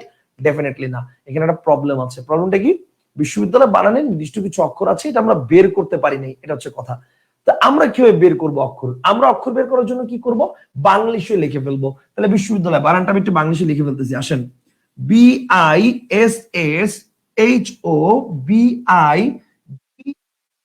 BISSHOBIALOY, বিশ্ববিদ্যালয়। ভাই আল্লাহর দোহাই লাগে, আপনারা যেভাবে বাংলিশ লিখেন ওই বাংলিশ দিয়েন না। মানে আপনাদের বাংলিশ তো ভাই অস্থির বাংলিশ, ওই বাংলিশের মধ্যে দেখা যায় যে কোনো বর্ণ নাই। মানে দোস্ত তুই চেঞ্জ হয়ে গেছস, চেঞ্জ লেখেন দোস্ত তুই সিএনজি হয়ে গেছস। সিএনজি মানে দোস্ত তুই চেঞ্জ হয়ে গেছে। আর তুই কি, তুই হচ্ছে টু আই, তুই। দোস্ত কি ডিএসটি, দোস্ত। ঠিক আছে, দোস্ত তুই সিএনজি হয়ে গেছিস মানে চেঞ্জ হয়ে গেছিস। আল্লাহর হস্তে এই ধরনের কোন এসএমএস এর ভাষায় আমি লিখি নাই, কিন্তু আমি লিখছি উচ্চারণ অনুসারে বাংলাদেশে যতটুকু হয় ততটুকু। কথা বুঝতে পারছেন? উচ্চারণ অনুসারে বাংলাদেশে যতটুকু হয় ততটুকু। সো ওইভাবে চিন্তা করবেন বিশ্ববিদ্যালয় বানানটা। এবার এইভাবে লিখার পরে তারপরে কি হবে, এইভাবে লিখার পরে তারপর যেটা হবে দেখেন, 1 2 3 4 5, ভাওয়েল কয়টা? 5টা, অক্ষর কয়টা? 5টা, শেষ, কাহিনী খালাস। মানে কি ভাই, মানে ব্যাপারটা হচ্ছে যে কোনো শব্দ বাংলিশে লেখার পরে যে কটা ভাওয়েল সে কটা অক্ষর, শেষ। যে কোনো শব্দ বাংলিশে লেখার পরে যে কটা ভাওয়েল সে কটা অক্ষর। এখন ভাই ব্যাপারটা হচ্ছে, এটা কি সব শব্দ মিলবে? এক্স্যাক্টলি, এমন কোন শব্দ নাই যে শব্দটা মিলবে না, যে কোনো শব্দ মিলবে। এখন আপনি বলতে পারেন স্যার যদি আমার বানান ভুল হয়, বিশ্ববিদ্যালয় বানানো যদি আমি ভুল করে লেখা 4টা ভাওয়েল দিই, আপনি বিশ্ববিদ্যালয় বানান যেভাবে মন চায় সেভাবে লেখেন, ভাওয়েল আপনার 5টা আসবেই, মাস্ট। আপনি 4টা ভাওয়েল দিয়ে লিখতে পারবেন না, 6টা ভাওয়েল দিয়ে লিখতে পারবেন না, আপনাকে বিশ্ববিদ্যালয়ে 5টা ভাওয়েলই লিখতে হবে। আপনার বানান ভুল হইলেও অক্ষর কাউন্টেবল ঠিক হবে। কথা বুঝতে পারছেন? এই জন্য এই ট্রিক্সটা আমি এত পছন্দ করি। দেখেন বিশ্ববিদ্যালয় বানান যদি আপনি ভুলও করেন, আপনি বি আই এর জায়গায় বি ই দিতে পারেন, ঘুরে ফিরে একই vowel. S S H O, ঠিক না? এইচ ও এর জায়গায় আপনি এইচ এ দিতে পারেন। অনেকে আছে না ওই যে, অথবা মনে করেন অনেকে আছে না ওই যে ডাব্লিউ এ উচ্চারণ করে, যেমন অনেকে বলে না বিশ্ববিদ্যালয়, তো ডাব্লিউ এ দিতে পারেন। তাও ওই ঘুরে ফিরে আপনার ভাওয়েল কয়টা? 5টা। কথা বুঝতে পারছেন? ডাব্লিউ এ, তারপর হচ্ছে বি আই এর জায়গায় বি ই দিলেন, তারপর হচ্ছে D D A L O Y. Ultimately দেখেন 1 2 3 4 5, ভাওয়েল কয়টা? 5টা, অক্ষর কয়টা? 5টা।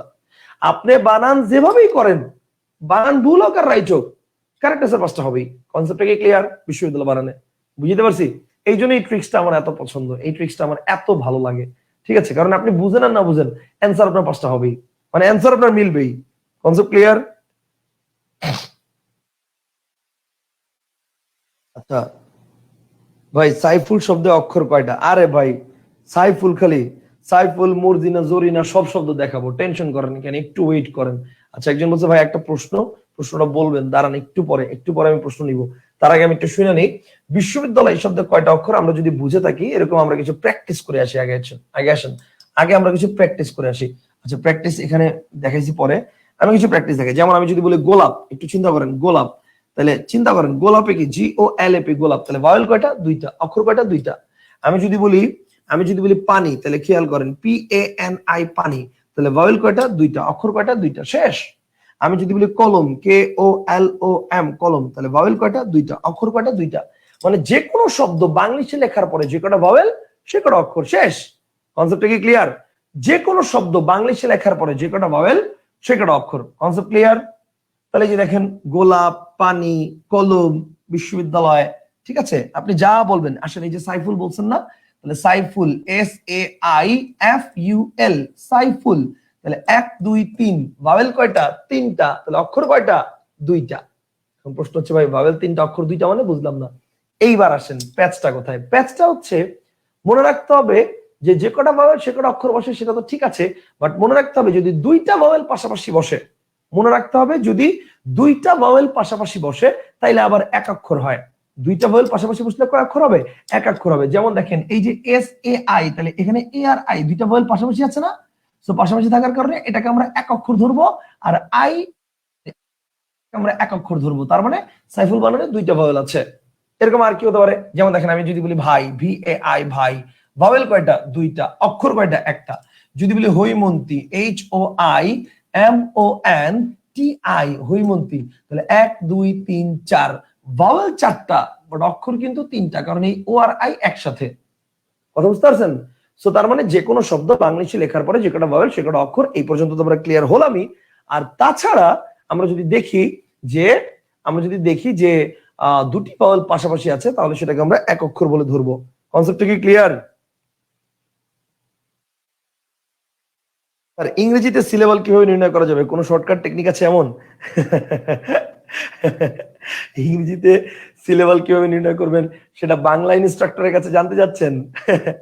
সেটা আপনি জানতে চাইবেন ইংলিশ ইনস্ট্রাক্টরের কাছে। ওকে, ইংলিশের ইনস্ট্রাক্টরের কাছে সেটা জানতে চাইবেন। ওকে ফাইন, হয়তো আছে, I am not sure actually.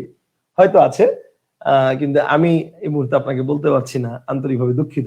আচ্ছা, তাহলে ব্যাপারটা হচ্ছে একটা শব্দে, এখানে আবার একটা কথা আছে ভাই, মনে রাখবেন একটা শব্দে যে কটা ভাওয়েল, মনে রাখবেন একটা শব্দে যে কটা ভাওয়েল সে কটা তো অক্ষর হবে, এটা তো শিওর।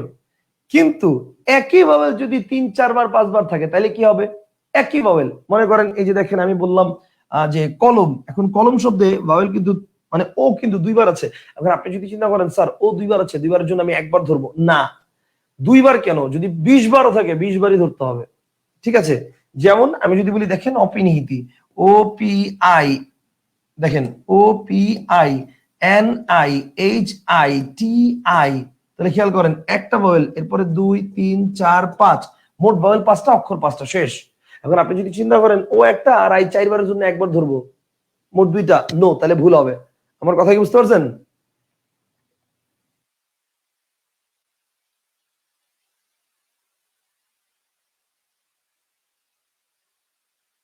আচ্ছা, আমার কাছে না এই ব্যাকগ্রাউন্ডটা খুব পছন্দ। আপনারা কেন বলতেছেন ব্যাকগ্রাউন্ড চেঞ্জ করা দরকার, আই এম নট শিওর। ওকে, আমি একটু ডার্ক করে দিচ্ছি, আসেন আমি একটু ডার্ক মুড দিয়ে দিচ্ছি যাতে আপনাদের ডার্ক মুড দিয়ে দিচ্ছি, উম, যাতে আপনাদের বুঝতে সুবিধা হয়।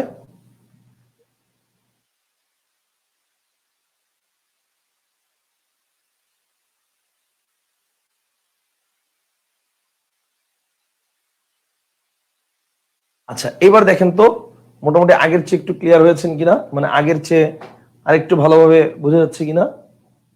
যদিও আমার মানে আমাকে পুরো কালো দেখা যাবে, আমাকে কালো দেখা যাক, সমস্যা নাই। আপনারা ক্লিয়ারলি বুঝতে পারছেন কিনা, এটা ঠিক আছে কিনা দেখেন।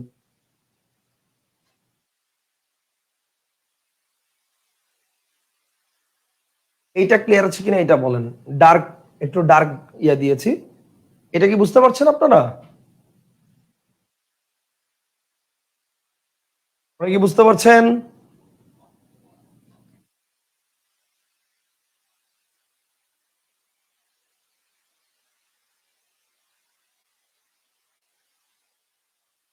ব্যাকগ্রাউন্ডে ইউনিক, ভালোই লাগতেছে, এক্স্যাক্টলি আমার কাছে তো ব্যাকগ্রাউন্ডে ভালোই লাগে।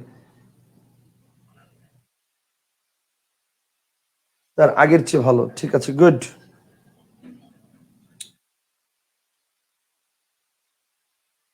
আচ্ছা, দিলওয়ার হাসান বলছে ভাই এই 15 মিনিটের ক্লাসে বুঝে গেলাম যে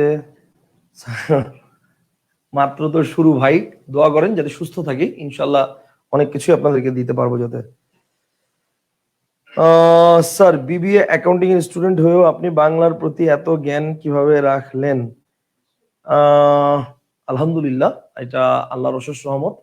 আর সেটা হচ্ছে ব্যাপারটা হচ্ছে everything depends on your passion, on your patience, on your motive, on your practice, everything everything depends on this. ঠিক আছে, আপনি যদি ভালো করে চিন্তা ভাবনা করে ওই লক্ষ্য মানে টার্গেট করে মানে কাজ করতে পারেন, তাহলে definitely you will be the gainer, আপনি ওখানে পৌঁছাবেনই, কথা বুঝতে পারছেন? মানে এটা কনফার্ম, ঠিক আছে, এটা নিয়ে কোনো দ্বিধার কিছু নাই। এবং আপনি জানেন কিনা জানি না, আমি আমার এন্টায়ার লাইফে, আমার কিন্তু চাকরি বয়স শেষ, আমি আমার এন্টায়ার লাইফে এখন পর্যন্ত কোনো জায়গায় আমি সিভি ড্রপ করি নাই কোনোদিন, নেভার এভার, কখনো সিভি ড্রপ করি নাই। এবং 2টা কোচিং আমাকে ক্লাস নেওয়ার জন্য বলছিল সিভি ড্রপ করতে, আমি বলছি যে আমি ক্লাসই নিব না। আমার যদি সিভি ড্রপ করে ক্লাস নিতে হয় তাহলে আমি ক্লাসই নিব না। কারণ আমি কি ক্লাস নেই বা না নেই সেটা আমার নাম দিয়ে আপনি মানুষের কাছে জিজ্ঞেস করে আপনি জাজমেন্ট করতে পারেন। মানে আমার ক্লাস নেওয়ার জন্য যদি আমার সিভি ড্রপ করতে হয় আমি ক্লাসই নিব না, কথা বুঝতে পারছেন? আমি আজ পর্যন্ত কোনো জায়গায় সিভি ড্রপ করি নাই। অ্যান্ড ইন ফিউচারও মানে এখন তো আর সিভি ড্রপ করার জায়গাও নাই, বয়সও নাই, বয়স শেষ, চাকরি বয়স শেষ। সো এখন হচ্ছে মনে করেন এই পেশাটাকে এনজয় করি, নিজের জায়গা থেকে চেষ্টা করি শিক্ষার্থীদের সর্বোচ্চটা দেওয়ার। দোয়া করেন যাতে সুস্থ থাকি, যাতে দেশের জন্য কিছু করতে পারি, এটা হচ্ছে কথা, বুঝতে পারছেন? আচ্ছা, আহ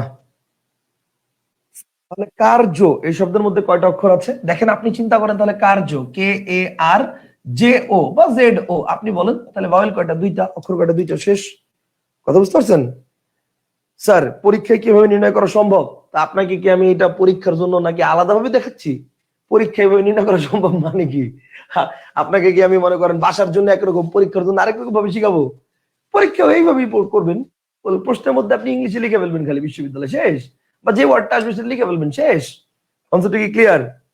আচ্ছা ওকে ফাইন, এবার আসেন তাহলে এই পর্যন্ত আমাদের ক্লিয়ার। আচ্ছা এই পর্যন্ত আমাদের ক্লিয়ার। এখন আসেন আমরা একটু তাহলে যেটা করব, আমরা এবার একটু কিছু প্র্যাকটিস করব। দেখেন Rabindranath, Shantinagar, Farmgate, colonel, science lab, আমি এই 5টা উদাহরণ দেখতে চাই। সবার আগে কে সর্বোত্তম সঠিক উত্তর দিতে পারেন, মানে একটা কমেন্টের মধ্যে আপনি লিখবেন না যে রবীন্দ্রনাথ এটার কয়টা অক্ষর আছে, এটা লিখবেন না, আপনি একসাথে লিখবেন যে মনে করেন রবীন্দ্রনাথ লিখছেন, এটার মধ্যে 3টা আছে বা 4টা আছে বা 5টা আছে, শান্তিনগরের মধ্যে 3টা 4টা 5টা আছে, আপনি উত্তর লিখবেন এভাবে 4 4 2 2 1 3, এভাবে লিখবেন যে 4 4 1 1 বা 4 2 2 2, এভাবে লিখবেন। ঠিক আছে, এভাবে করে একটু লিখেন 4 4 2 2 বা 4 4 1 1, ঠিক আছে, এভাবে করে লিখেন। ওকে স্যার, ক্যারিয়ার ম্যাপে আপনার ক্লাস করেছি ভাইয়া, ওকে ভেরি গুড। ক্যারিয়ার ম্যাপে আপনার ক্লাস করেছি ভাইয়া, ভেরি গুড, ওকে আলহামদুলিল্লাহ। আচ্ছা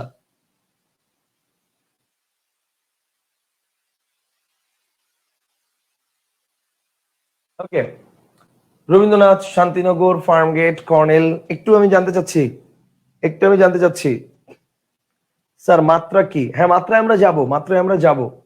মাত্রা কি? এআই মামুন জিজ্ঞেস করছে। ওকে মাত্রা, মাত্রা বলতে হচ্ছে আমরা বোঝাচ্ছি কোন একটা বর্ণের উপরে এই যে যে কষি টানা হয়, কষি, এটাকে আমরা ছোটবেলায় কষি বলতাম, তো এই কষি যে টানা হয় এটাকে বলা হয় মাত্রা। কোন কোন জায়গায় বর্ণে মাত্রা একটা আছে, মানে পূর্ণ মাত্রা আছে, কখনো অর্ধমাত্রা আছে, কখনো মাত্রা নেই। ঠিক আছে, ওকে ফাইন। আচ্ছা একটু দেখি আপনাদের কে কে কতটুকু দিয়েছেন। আচ্ছা ওকে, উত্তর অলরেডি আসা শুরু হয়েছে। মারুফ বলেছেন 4 4 2 2 3, 4 4 2 2 3, বাবা ওকে ইন্টারেস্টিং। দেখি বাকিরা 4 4 2 2 3, আচ্ছা 4 4 2 2 3, আল্লাহ আপনারা সবাই দেখি একই উত্তর, কপি করে পেস্ট করতেছেন নাকি? আচ্ছা 4 4 3 2 2, আচ্ছা গুড, 4 4 3 2 3, 4 4 3 2 4, আচ্ছা 4 3 2 4, 4 4 3 2 3, আচ্ছা ওকে ফাইন, 4 4 2 2 3, আচ্ছা 4 4 3 2 2, ওকে 4 4 2 2 3, আচ্ছা এক একজনের এক একটা আসতেছে, ভেরি গুড, ঠিক আছে। জব 21,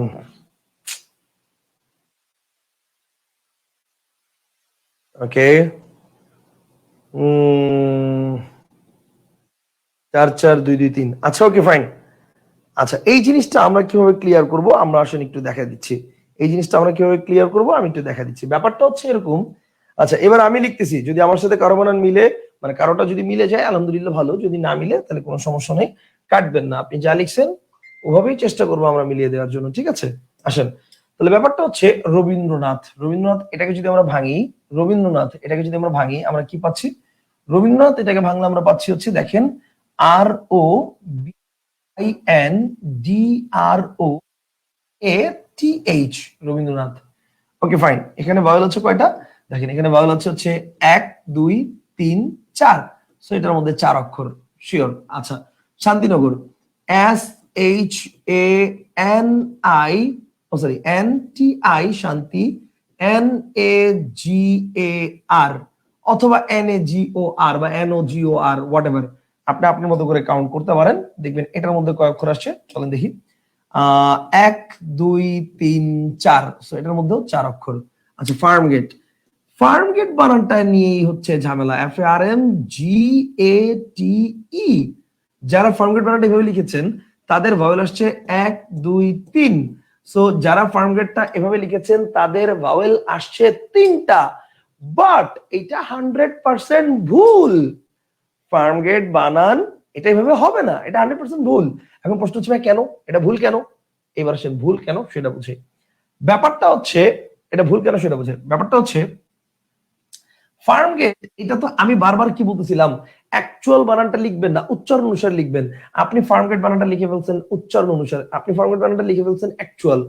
এটা যদি অ্যাকচুয়াল অনুসারে মানে যে বানান লিখছেন এই বানানটাকে যদি আমরা উচ্চারণ করি তাহলে কি হবে দেখেন, ফার্ম গেটি, ও সরি আমি তো এম দেই নাই, FARM, হ্যাঁ FARMGATE। যদি আমরা এভাবে উচ্চারণ করি, যে অ্যাকচুয়াল বানান অনুসারে উচ্চারণ করি তাহলে কি হবে, তাহলে উচ্চারণ হবে ফার্মগেটি।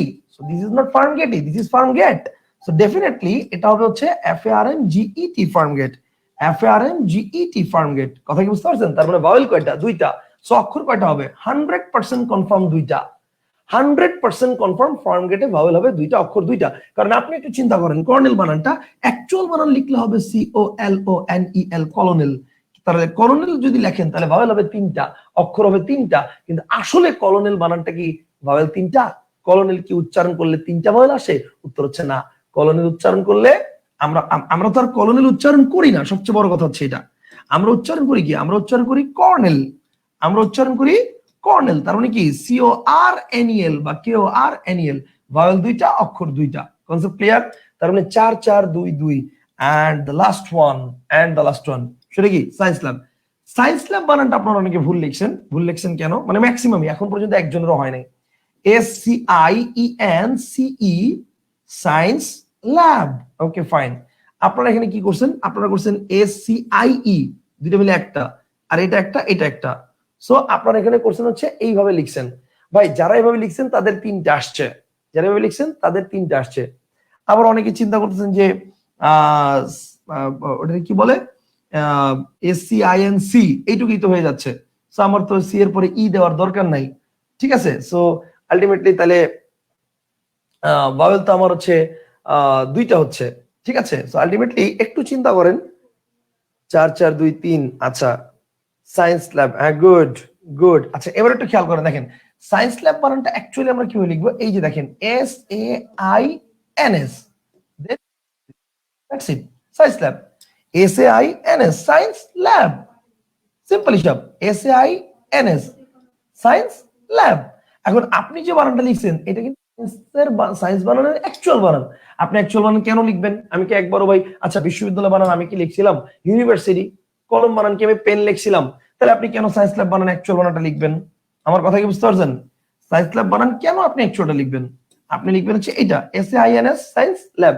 এই দুইটা মিলে একটা ভাওয়েল আর একটা ভাওয়েল, শেষ।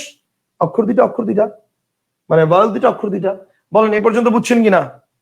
এই পর্যন্ত কি ক্লিয়ার? আমাকে একটু এটা জানান, এই পর্যন্ত কি পুরোটা ক্লিয়ার হয়েছেন? একটু জানান, এই পর্যন্ত কি পুরোটা ক্লিয়ার হয়েছেন? একটু জানান যে এই পর্যন্ত পুরোটা ক্লিয়ার হয়েছেন কিনা, এই পর্যন্ত পুরোটা ক্লিয়ার হয়েছেন কিনা, এটা একটু জানান। ওয়েট, এক মিনিট।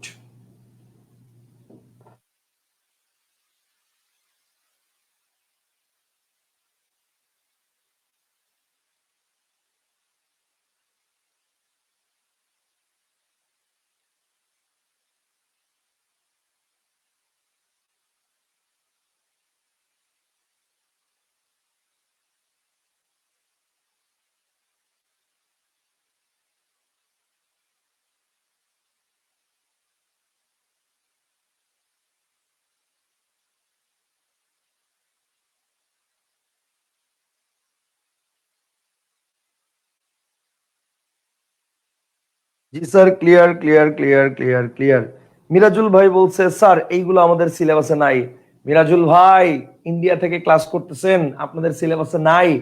কিন্তু ব্যাপারটা এরকম না যে আপনাদের সিলেবাসে নেই দেখে আপনার দরকার নাই, আপনার অবশ্যই দরকার আছে। এখন বলেন কেন? আপনি কিছুদিন পরে ছন্দ অলংকার শিখবেন না, কবিতার মাত্রা নির্ণয় শিখবেন না।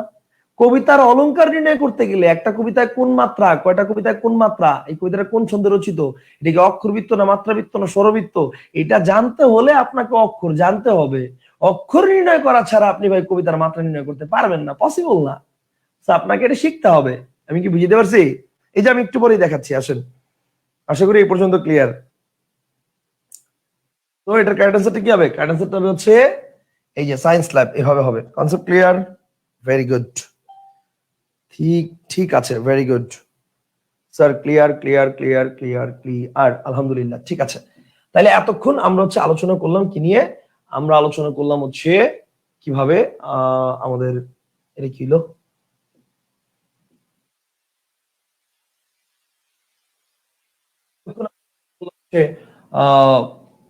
অক্ষর কিভাবে নির্ণয় করতে হয় সেটা নিয়ে, ঠিক আছে? এতক্ষণ আমরা আলোচনা করলাম অক্ষর কিভাবে নির্ণয় করতে হয় সেটা নিয়ে। এবার আসেন তাহলে ধ্বনি, ধ্বনি জিনিসটা কি? এবার আসেন আমরা একটু আলোচনা করব ধ্বনি জিনিসটা কি, ঠিক আছে? ধ্বনি কি, ধ্বনি আর বর্ণ জিনিসটা কি? অনেকটা অভ্র কিবোর্ডের টাইপিং এর মতো, ইয়েস, অভ্র কিবোর্ডের টাইপিং এর মতো। আচ্ছা, এবার আসেন ধ্বনি আর বর্ণ জিনিসটা কি? দেখেন অলরেডি আমরা এটা বুঝে গিয়েছি, শব্দ কি, বাক্য কি, ভাষা কি এটা বুঝে গেছি, ধ্বনি আর বর্ণ কি এটা ব্যাপারটা একটু ক্লিয়ার করি। এই ব্যাপারটা খুবই সিরিয়াস, খুবই খুবই খুবই খুবই খুবই সিরিয়াস একটা বিষয়, খুবই সিরিয়াস একটা ইস্যু। ধ্বনি আর বর্ণের ডিফারেন্স যদি আপনি না বোঝেন, ধ্বনি আর বর্ণের ডিফারেন্স যদি আপনি না বোঝেন, তাহলে কখনোই আপনি বাংলা ব্যাকরণের মানে এই ধ্বনি তত্ত্ব ইনফরমেশন গুলো প্রপারলি হ্যান্ডেল করতে পারবেন না। কনসেপ্টটা কি ক্লিয়ার?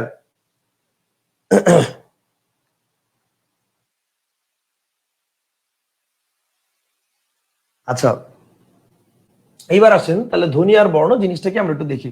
ব্যাপারটা হচ্ছে ধ্বনি, ধ্বনি হচ্ছে ধ্বনি হচ্ছে আমরা যদি বলি সিম্পল, সেটা হচ্ছে বর্ণের উচ্চারিত রূপ। ধ্বনি হচ্ছে কি বলেন? ধ্বনি হচ্ছে বর্ণের উচ্চারিত রূপ, বর্ণের উচ্চারিত রূপ, এটাকে বলা হয় ধ্বনি। আর আর যদি বলি বর্ণ কি, তাহলে ভাই যদি প্রশ্ন করি, বর্ণ হচ্ছে ধ্বনির লিখিত রূপ, বর্ণ হচ্ছে ধ্বনির লিখিত রূপ, ধ্বনির লিখিত রূপ। কথা কি বুঝতে পারছেন?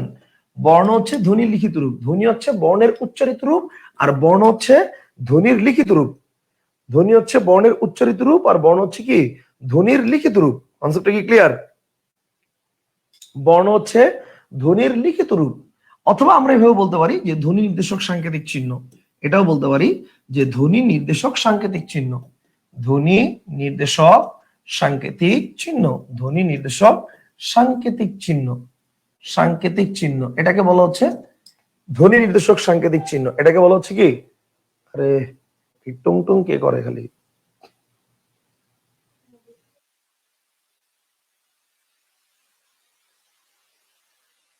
ওকে ফাইন, তাহলে এবার দেখেন ধ্বনি নির্দেশক সাংকেতিক চিহ্ন, এটাকে বলা হচ্ছে কি, এটাকে বলা হচ্ছে বর্ণ। তার মানে ব্যাপারটা হচ্ছে দেখেন, এটা হচ্ছে মুদ্রার এপিটোপিট। ধ্বনি আর বর্ণটা হচ্ছে মুদ্রার এপিটোপিট, মানে ব্যাপারটা হচ্ছে এইটা ধ্বনি, এটা বর্ণ, এটা ধ্বনি, এটা বর্ণ, মানে একই পাশ, মুদ্রার এপিটোপিট। কথা কি বুঝতে পারছেন? যেটা ধ্বনি সেটার লিখিত রূপটা কি আমরা বলছি বর্ণ, আবার বর্ণের উচ্চারিত রূপটা কি আমরা বলছি কি ধ্বনি। তাহলে এবার বলেন তো, আপনাকে যদি প্রশ্ন করি, আচ্ছা আপনাকে যদি প্রশ্ন করি যে ক কি, বলেন তো, বলেন তো ক কি, ক কি ধ্বনি নাকি বর্ণ? বলেন ক কি, যদি প্রশ্ন করি বলেন তো ক কি, এটা কি ধ্বনি নাকি বর্ণ? কমেন্ট করেন দেখি, ক কি, এটা কি ধ্বনি নাকি বর্ণ? আই ওয়ান্ট টু নো, ক কি বলেন, ক এটা কি ধ্বনি নাকি বর্ণ বলেন? ক এটা কি, ক কি ধ্বনি নাকি বর্ণ? ক এটা কি, এটা কি ধ্বনি নাকি বর্ণ? আচ্ছা, সবাই বলতেছেন স্যার বর্ণ বর্ণ বর্ণ বর্ণ বর্ণ। ওকে, শুনেন, ক কখনোই বর্ণ না, ক হচ্ছে ধ্বনি। ক কখনোই বর্ণ না, ক হচ্ছে কি, ক হচ্ছে ধ্বনি। কনসেপ্টটা কি ক্লিয়ার? ক কখনোই বর্ণ না, ক হচ্ছে ধ্বনি। এটা কি, এটা কি, এটা হচ্ছে বর্ণ, এটা বর্ণ, কিন্তু ক কি ধ্বনি। মানে ব্যাপারটা হচ্ছে আমি যখন মুখে সাউন্ড করে বলতেছি ক কি, তখন ধ্বনি, যখন এটা লিখতেছি যে এটা কি, এটা বর্ণ, কারণ এটা তো লিখা আছে, সেটা বর্ণ। আর যদি ক কি এটা মুখে বলতেছি তখন ধ্বনি। কনসেপ্টটা কি ক্লিয়ার? আচ্ছা, ধরেন এটাই আপনার পরীক্ষার হলে প্রশ্ন আসলো ক কি, ধরেন এটাই পরীক্ষার হলে প্রশ্ন আসলো, অপশনে ধ্বনিও আছে বর্ণ আছে, অপশনে ধ্বনিও আছে বর্ণ আছে, বলেন ক কি, অপশনে ধ্বনিও আছে বর্ণ আছে, বলেন তো এটা কি হবে? বলেন ক কি, অপশনে ধ্বনিও আছে বর্ণ আছে, এখন কি দিবেন? পরীক্ষার হলে প্রশ্ন আসছে, অপশনে ধ্বনিও আছে বর্ণ আছে, এখন কি দিবেন বলেন? ক কি, এটা কি লিখবেন বলেন?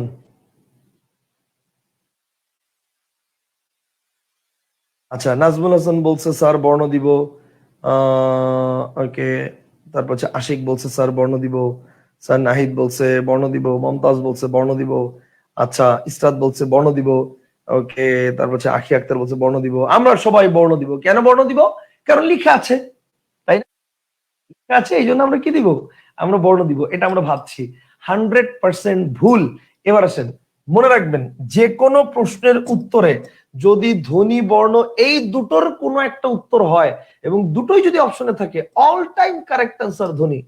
মনে রাখবেন, যে কোনো প্রশ্নের উত্তরে যদি ধ্বনি বর্ণ দুটোই কারেক্ট আনসার হয় এবং সেক্ষেত্রে যদি অপশনে দুটোই থাকে, তাহলে অল টাইম কারেক্ট আনসার কি হবে? ধ্বনি হবে। আমার কথা কি বুঝতে পারছেন? ধ্বনি আর বর্ণ এই দুটোর মধ্যে অল টাইম কারেক্ট আনসার ধ্বনি হবে, অল টাইম। কথাই ক্লিয়ার? আমরা ছোটবেলায় আগে কথা বলা শিখেছি না আগে লেখা শিখেছি? ধ্বনি সবসময় আমাদের কাছে আগে প্রাধান্য পাবে, বর্ণ পরে প্রাধান্য পাবে। কনসেপ্টটা কি ক্লিয়ার? আমরা আগে লেখা শিখে নাই, আগে আমরা কথা বলা শিখেছি, আগে আমরা কথা বলা শিখেছি, তারপর হচ্ছে আগে আমরা উচ্চারণ শিখেছি, তারপর আমরা লেখা শিখেছি। সেই জন্য ধ্বনি সবসময় আগে হবে। কনসেপ্টটা কি ক্লিয়ার? All time. তাহলে বলেন তো সন্ধিতে কিসের মিলন হয়? ধ্বনির মিলন, ধ্বনি না থাকলে বর্ণের মিলন, ধ্বনি বর্ণ দুটোই থাকলে ধ্বনির মিলন। যেমন ভাষার মূল উপাদান কি? ধ্বনি। ধ্বনি না থাকলে বর্ণ, ধ্বনি বর্ণ দুটোই থাকলে ধ্বনি। কনসেপ্ট কি ক্লিয়ার? যে কোনো প্রশ্নের উত্তরে ধ্বনি বর্ণ দুটোই যদি উত্তর হয় তাহলে সেক্ষেত্রে অল টাইম কারেক্ট আনসার ধ্বনি। বুঝতে পারছি? তাহলে ধ্বনি আর বর্ণ জিনিসটা কি, এই জিনিসটার বেসিকটা আশা করি আমরা ক্লিয়ার হয়েছি। এবার আসেন বাংলা বর্ণমালা। বলেন তো বাংলা বর্ণমালা কয়টা? দেখি আমাকে বলেন তো, বলেন বাংলা বর্ণমালা কয়টা? বলেন বাংলা বর্ণমালা কয়টা? বাংলা বর্ণমালা কয়টা ভাই? বাংলা বর্ণমালা কয়টা? বাংলা বর্ণমালা কয়টা? ওকে, বাংলা বর্ণমালা। আচ্ছা ওকে, এটা তো দেখলাম মাশাআল্লাহ আপনারা অনেকেই কারেক্ট উত্তর দিচ্ছেন, কিন্তু বুঝা বলতেছেন না না বুঝা বলতেছেন না আল্লাহ মাবুদ জানে। ওকে, বাংলা বর্ণমালা হচ্ছে একটি। বাংলা বর্ণমালা হচ্ছে কয়টা? একটা। আচ্ছা, যদি প্রশ্ন করা হয় যে বাংলা বর্ণ কয়টা, তাহলে কয়টা হবে ভাই? খেয়াল করেন, যদি প্রশ্ন করা হয় বাংলা বর্ণ কয়টা, কারেক্ট আনসার 50টি। বাংলা বর্ণ কয়টা দিয়ে প্রশ্ন করলে কারেক্ট আনসার 50টি। কিন্তু যদি বলে বাংলা বর্ণমালা কয়টি, কারেক্ট আনসার তখন হবে একটা। কথা বুঝতে পারছেন? এখন প্রশ্ন হচ্ছে ভাই তাহলে বর্ণ বললে এক মানে 50টা আর বর্ণমালা বললে একটা কেন? ব্যাখ্যাটা কি? ব্যাখ্যাটা হচ্ছে ধরেন ধরেন আপনার কাছে 50টা বকুল ফুল আছে, ধরেন ধরেন আপনার কাছে 50টা বকুল ফুল আছে, ধরেন এখানে 50টা বকুল ফুল আছে, ধরেন ওকে। আচ্ছা, এখানে 50টা বকুল ফুল আছে। তো এই বকুল ফুলগুলোকে আপনি সুন্দর করে সাজিয়ে একটা সুই সুতো দিয়ে গেঁথে আপনি একটা মালা তৈরি করছেন। আপনি একটা মালা তৈরি করছেন, বকুল ফুলগুলোকে সুন্দর করে সাজিয়ে আপনি একটা মালা তৈরি করছেন। তাহলে এবার বলেন বকুল ফুলের মালা কয়টা? বলেন মালা কয়টা? একটা। কিন্তু এই বকুল ফুলের মালায় ফুল কয়টা? 50টা। That's the point. কথা কি বুঝতে পারছেন? বলে বাংলা বর্ণ মালা কয়টা, সেটা একটা। সবগুলা বর্ণ নিয়ে, এই যে বাংলা বর্ণ আর এই যে বাংলা বর্ণ আর এই যে হচ্ছে বাংলা বর্ণ মালা। কথা কি বুঝতে পারছেন? বাংলা বর্ণগুলো হচ্ছে 50টা, এই 50টা নিয়ে বাংলা বর্ণ মালা, যার সংখ্যা হচ্ছে একটা। কনসেপ্টটা কি ক্লিয়ার? সবাই কি বুঝছেন? আশা করি জিনিসটা ক্লিয়ার। তাহলে বাংলা বর্ণ আর বাংলা বর্ণমালা, এটার পয়েন্টটা আশা করি ক্লিয়ার। আচ্ছা, ভালো কথা, আমি আপনাদেরকে অক্ষর শিখাইছি, কিন্তু অক্ষর নিয়ে একটু ডিটেইলস আলোচনা করি নাই। আমার হঠাৎ মনে পড়ছে আমি একটু অক্ষরের একটু ডিটেইলস আলোচনা করে ফেলি। আসেন দাঁড়ান, অক্ষর নিয়ে আমরা একটু ডিটেইলস আলোচনা করবো, কিন্তু অক্ষর নিয়ে ডিটেইলস আলোচনা করতে গিয়ে এই ছবি আসে কেন? ওকে, অক্ষর তো আলোচনা করছি, অক্ষর তো আলোচনা করছি, কিন্তু অক্ষরের প্রকারভেদ নিয়ে তো আমরা আলোচনা করি নাই। অক্ষরের প্রকারভেদটা তো খুব ইম্পর্টেন্ট, এখান থেকে প্রশ্ন আসে। তাহলে খেয়াল করেন, আমরা একটু লিখে ফেলি। অক্ষর দুই প্রকার। অক্ষর কয় প্রকার বলেন? অক্ষর হচ্ছে দুই প্রকার। অক্ষর হচ্ছে দুই প্রকার। আন্তরিকভাবে দুঃখিত যে এটা পরে দেখাচ্ছি, মানে আপনারা হয়তো অনেকে অনেক ইনফরমেশন লিখে ফেলছেন, সমস্যা নাই। দেখেন অক্ষর দুই প্রকার। দুই প্রকার কি কি দেখেন। এক নম্বর হচ্ছে মুক্তাক্ষর। বলেন এক নম্বর কি? এক নম্বর হচ্ছে মুক্তাক্ষর, আর দুই নম্বর হচ্ছে বদ্ধাক্ষর। এক নম্বর হচ্ছে মুক্তাক্ষর, দুই নম্বর হচ্ছে বদ্ধাক্ষর। এখন আসেন, মুক্তাক্ষর কি জিনিস আর বদ্ধাক্ষর কি জিনিস, ব্যাপারটা একটু ক্লিয়ার করে দিচ্ছি। মুক্তাক্ষর কি জিনিস, বদ্ধাক্ষর কি জিনিস। আমি যদি ব্যাকরণের টেকনিক অনুযায়ী যাই, মুক্তাক্ষর আর বদ্ধাক্ষর, তাহলে ব্যাপারটা হচ্ছে যেই অক্ষরটা আমি অনেকক্ষণ টেনে নিয়ে যেতে পারবো সেটা হচ্ছে মুক্তাক্ষর, আর যেটা একটা সার্টেন পয়েন্ট আমাকে থেমে যেতে হবে সেটা হচ্ছে বদ্ধাক্ষর। আবার বলছি, যে অক্ষরটা আমি অনেকক্ষণ টেনে নিয়ে যেতে পারবো সেটা হচ্ছে মুক্তাক্ষর, আর যেটা একটা সার্টেন পয়েন্ট আমাকে থেমে যেতে হবে সেটা হচ্ছে কি? বদ্ধাক্ষর। এখন আমি কি করব? আমি এই সিস্টেম শিখবো না। কেন শিখবো না? কারণ দেখেন, কোথায় যে টানতে হবে আর কোথায় থামতে হবে, এইটা মোস্ট অফ দ্য স্টুডেন্টের প্রবলেম আছে, বুঝবে না। যেমন আমি আপনাকে একটা উদাহরণ দিয়ে বুঝাই। ধরেন আমি একটা উদাহরণ দিলাম এরকম যে সাগর। ধরেন আমি আপনাকে বললাম সাগর শব্দ কয় অক্ষর? সাগর, সাগর শব্দ কয় অক্ষর? এখন আমি কি করবো? সাগর শব্দ কয় অক্ষর এটা বুঝতে হলে আমার কি করতে হবে? আমি এটাকে বাংলিশে লিখে ফেলবো, SAGOR, সাগর। তাহলে বলেন ভাওয়েল কয়টা? দুইটা। তাহলে অক্ষর কয়টা? দুইটা। এটা তো শিওর নাকি? সাগর শব্দের ভাওয়েল দুইটা, তার মানে অক্ষর কয়টা? অক্ষর দুইটা, এটা তো 100% শিওর। আচ্ছা, এখন প্রশ্ন হচ্ছে ভাই, দুইটা অক্ষরের দুইটাই কি মুক্তাক্ষর, নাকি দুইটাই বদ্ধাক্ষর, নাকি প্রথমটা মুক্তাক্ষর পরেরটা বদ্ধাক্ষর, নাকি প্রথমটা বদ্ধাক্ষর পরেরটা মুক্তাক্ষর? মানে এইটা আমি কেমনে বুঝবো? আমার কথা কি বুঝতে পারছেন? এইটা আমি কেমনে বুঝবো? তো এই কারণে আমরা এখন কি করব? আমরা এটাকে দুইটা ভাগ করে ফেলবো। তাহলে খেয়াল করেন, দেখেন সা, সা, আপনি টানতে পারতেছেন, সো এটা কি? এটা হচ্ছে মুক্তাক্ষর। আর দেখেন আপনি কি বলতে পারবেন? গর, পারবেন না, আপনাকে থেমে যেতে হবে। গড়, তাহলে গড়টা হচ্ছে কি বলেন? বদ্ধাক্ষর। সাটা হচ্ছে মুক্তাক্ষর, গড়টা হচ্ছে কি বলেন? বদ্ধাক্ষর। কনসেপ্টটা কি ক্লিয়ার? সা মুক্তাক্ষর, গড় বদ্ধাক্ষর। গড় আপনি টানতে পারবেন না। দেখেন, সা এটা হচ্ছে মুক্তাক্ষর, আর গড় হচ্ছে কি? বদ্ধাক্ষর। গড় হচ্ছে কি? বদ্ধাক্ষর। এখন আমাকে যদি আমার টিচার এভাবে পড়াইতো যে যেটা মুক্ত ভাবে টেনে নেওয়া যাবে সেটা মুক্তাক্ষর, যেটা থেমে যেতে হবে সেটা বদ্ধাক্ষর, আমি স্যারকে একটা কোশ্চেন করতাম, সেটা কি? স্যার, কোথায় টানতে হবে আর কোথায় থামতে হবে আমি কেমনে বুঝবো? স্বাভাবিক, আপনি যখন আপনি চিন্তা করেন এই যে দেখেন, সা আপনি টানতেছেন, আমি টানবো না, আমার মন চাইছে আমি টানবো না, সা আমি টানবো না, আমি থামে যাবো, সা। গড় আপনি আপনি আপনি টানেন নাই, আমার মন চাইছে আমি টানবো, যেমন টানে না চানাচুর বলে না, তা আমিও টানবো সাগর। সমস্যা কোথায়?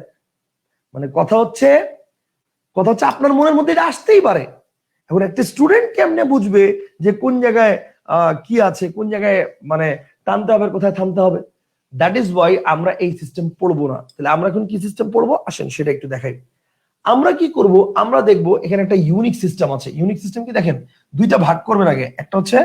একটা ভাগ কি? একটা ভাগ হচ্ছে সা, আর একটা ভাগ হচ্ছে গড়। এবার দেখেন, লাস্টে যদি ভাওয়েল থাকে মুক্তাক্ষর, লাস্টে যদি কনসোনেন্ট থাকে বদ্ধাক্ষর, শেষ। সিম্পল। দেখেন এ আছে, সো ভাওয়েল মানে মুক্তাক্ষর, আর লাস্টে আর আছে মানে কনসোনেন্ট মানে বদ্ধাক্ষর, শেষ। Concept clear? আচ্ছা, আমার স্যার যদি আমাকে এভাবে পড়াইতো, লাস্টে যদি ভাওয়েল থাকে মুক্তাক্ষর, লাস্টে কনসোনেন্ট থাকলে বদ্ধাক্ষর, আমি তাকে আরেকটা কোশ্চেন করতাম। কি কোশ্চেন? স্যার, ভালো করে, ভাওয়েল থাকলে মুক্তাক্ষর বুঝলাম, কনসোনেন্ট থাকলে বদ্ধাক্ষর তাও বুঝলাম, কিন্তু কথা হচ্ছে লাস্টে ভাওয়েল আসবে কিনা এটা তো ডিপেন্ড করে আপনার উপর, আপনি কোথায় থামছেন তার উপর। আপনি এস এতে থামছেন দেখে লাস্টে ভাওয়েল আসছে। আমি যদি এতে না থামি, আমি যদি জিতে থামি, তাহলে তো এটাও কনসোনেন্ট আসবে, আবার ও আর এটাও কনসোনেন্ট আসবে। আমার কথাটা কি বুঝতে পারছেন? মানে এটা আপনার মনের মধ্যে প্রশ্ন আসতেই পারে। তাহলে এখন প্রশ্ন হচ্ছে, তাহলে ভাই এইটার উত্তর কিভাবে সলভ করব?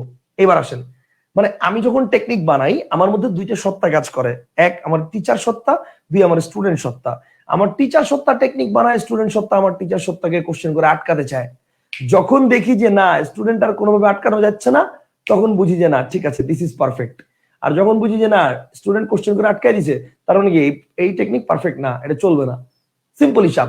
কথা বুঝতে পারছেন? এবার দেখেন, তাহলে শাহ, এখন আপনি যদি আমাকে কোশ্চেন করেন স্যার আমি এতে থামবো না, আমি জিতে থামবো, তাহলে তো দুইটাই কনসার্ন হয়ে যাবে। এখন প্রশ্ন হচ্ছে আপনি জিতে থামতে পারবেন কিনা। It actually depends on your accent, your pronunciation, আপনার উচ্চারণের উপর ডিপেন্ড করে। এখন আপনাকে যদি আমি বলি, খেয়াল করেন, কলম, ধরেন আপনাকে আমি বললাম কলম, এখন আপনি বলেন কলম শব্দে থামতে হবে কি কলম না কলম? আপনি কি কলমের উচ্চারণ এলে গিয়ে থামবেন? আপনি কি বলবেন কলম? কলম কি বলবেন? গোলাপের উচ্চারণ, ধরেন আপনাকে বললাম গোলাপ শব্দে কয় অক্ষর, এখন গোলাপ শব্দে কয় অক্ষর সেটা পরের কথা, GOLAP গোলাপ। এখন আপনি কি বলবেন? গোল আপ। বলেন আপনি কি বলবেন? গোল আপ না গোলাপ? বলেন কি বলবেন? গোল আপ না গোলাপ? 100% আপনি বলবেন গোলাপ, এখানে বলবেন কলম। তাহলে এইটা কোন দুঃখে আপনি জিতে যায় থামবেন? সাগ অর। আপনি কি উচ্চারণ করেন সাগ অরের নীল তীরে? সাগ অরের বানানটা কিভাবে বলেন আপনি? বলেন না, আপনি বলেন সাগর, নট সাগ অর। কথা কি বুঝতে পারছেন? সো এই কারণে আপনাকে এতেই থামতে হবে। আর এতে থামলে লাস্টে ভাওয়েল মুক্তাক্ষর, আর GOR আর এ থামবেন লাস্টে কনসোনেন্ট বদ্ধাক্ষর। এবার বলেন বুঝছেন নাকি বুঝে নাই? বলেন বুঝছেন নাকি বুঝেন নাই?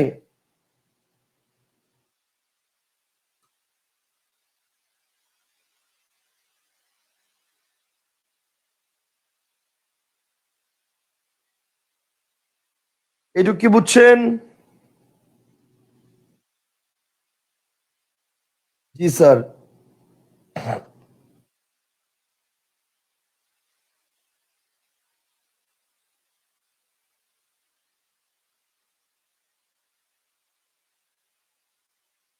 জি স্যার, জি স্যার, জি স্যার, জি স্যার, জি স্যার। ওকে, ওয়েট।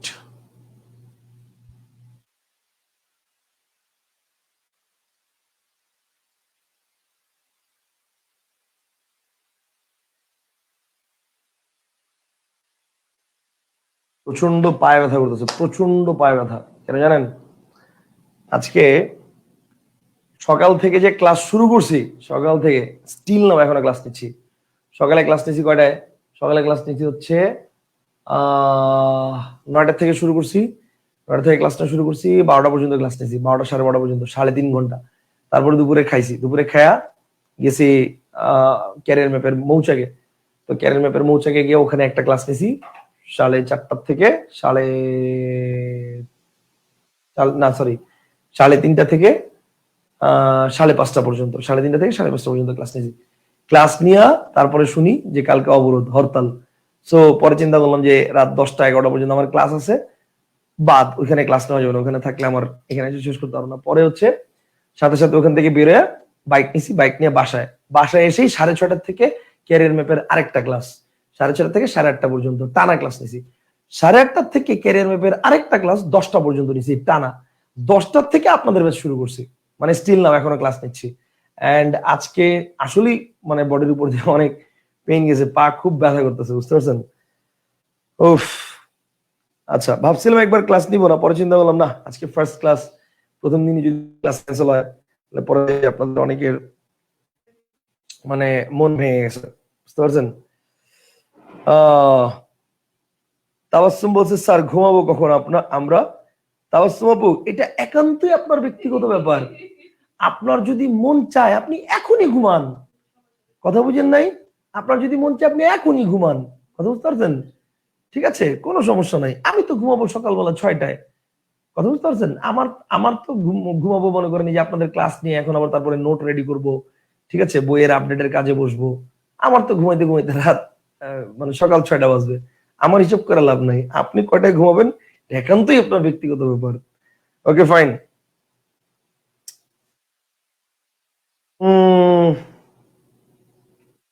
আচ্ছা, কি বলছেন স্যার? বুঝছি বুঝছি বুঝছি। Very good very good very good. আচ্ছা আসেন, আশা করি ক্লিয়ার, আশা করি ক্লিয়ার ক্লিয়ার ক্লিয়ার।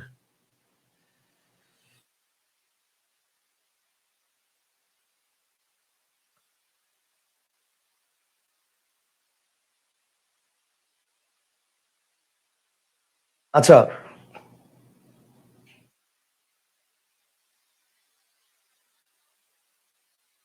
ফাইন, এই পর্যন্ত আশা করি আমরা ক্লিয়ার করতে পারছি। আচ্ছা এই পর্যন্ত আসেন, তাহলে অক্ষর জিনিসটা কি এটা আমরা বুঝছি, এবং অক্ষর কিভাবে নির্ণয় করতে হয় এটা আমরা বুঝছি, এবং অক্ষর যে দুইটা প্রকার আছে, একটা মুক্তাক্ষর একটা বদ্ধাক্ষর, এটাও আমরা বুঝছি। এখন মুক্তাক্ষরটা আর বদ্ধাক্ষরটা, স্যার আমাদের ক্লাস যদি 10:30-এর মধ্যে শেষ হয়, এভাবে সময়টা দেন তাহলে আরো ভালো হয়, লাইভ ক্লাস করা যাবে। অবশ্যই আমরা ক্লাস শুরু করব 9টা থেকে। আজকের ক্লাসটা আমরা একটু শিডিউলটা চেঞ্জ হয়ে গেছে, আজকের ক্লাসটা আমরা একটু এদিক ওদিক হয়ে গেছে, বাট নেক্সট ক্লাস থেকে আমাদের ক্লাস মানে 9টা থেকে শুরু হবে। 9টা থেকে শুরু হলে আমাদের ক্লাস ইনশাল্লাহ 10:30 থেকে 11:30-র মধ্যেই শেষ হয়ে যাবে ইনশাল্লাহ, ঠিক আছে? আচ্ছা, বাংলা সাবটাইটেলটা না থাকলে খুব ভালো হতো, মনোযোগে ব্যাঘাত হয়। ভাই বিশ্বাস করেন আমি জানি কি টিপ দিতে গিয়ে এটা চলে আসছে, গত 2 দিন ধরে আমি নিজেই খুব বিরক্ত এটা নিয়ে। এই যে আমার নিজেরও বাংলা সাবটাইটেল চলে আসতেছে, খুব বিরক্ত আমি এটা নিয়ে। কিভাবে এটা ডিলিট করা যায় একটু দেখেন তো, কেউ আমাকে মানে সাজেস্ট করেন তো পরে। এই যে পুরো প্রতিটা ক্লাসের ভিডিওতে বাংলা সাবটাইটেল আসে, এটা কোনো কথা? আর সাবটাইটেল কি, উল্টাপাল্টা শব্দ আসে, বুঝতে পারছেন? দেখা যায় আমি বলছি একটা, লেখা আসছে আরেকটা। ওকে, আচ্ছা, বদ্ধাক্ষরের আরেক নাম কি যুক্তাক্ষর? না না না না না, যুক্তাক্ষর আলাদা জিনিস, বদ্ধাক্ষর আলাদা জিনিস, কথা বুঝতে পারছেন? বদ্ধাক্ষর আলাদা জিনিস, যুক্তাক্ষর আলাদা জিনিস, কথা বুঝতে পারছেন?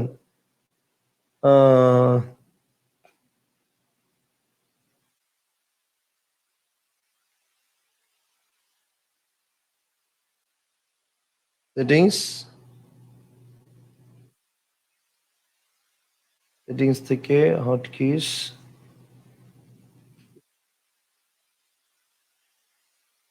লেআউট,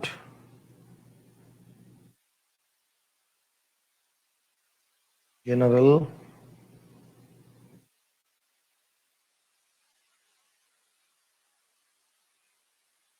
ক্যামেরা,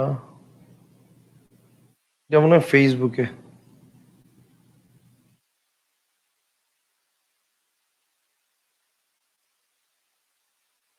আচ্ছা হোয়াট এভার, আমরা পড়ায় আসি। আচ্ছা আসেন। আহ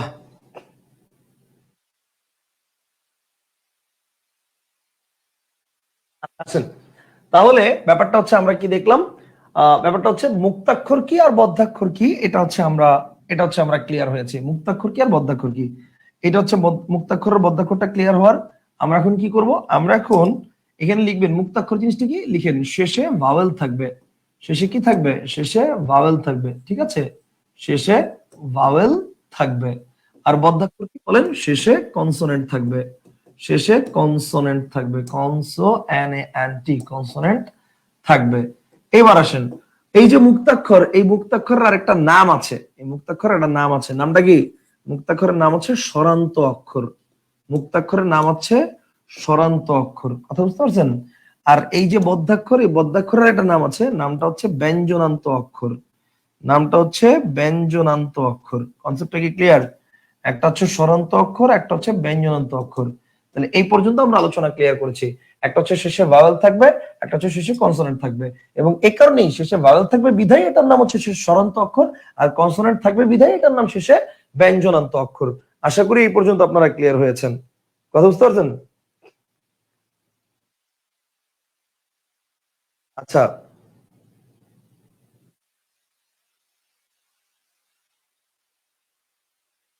এই পর্যন্ত ক্লিয়ার হয়েছেন?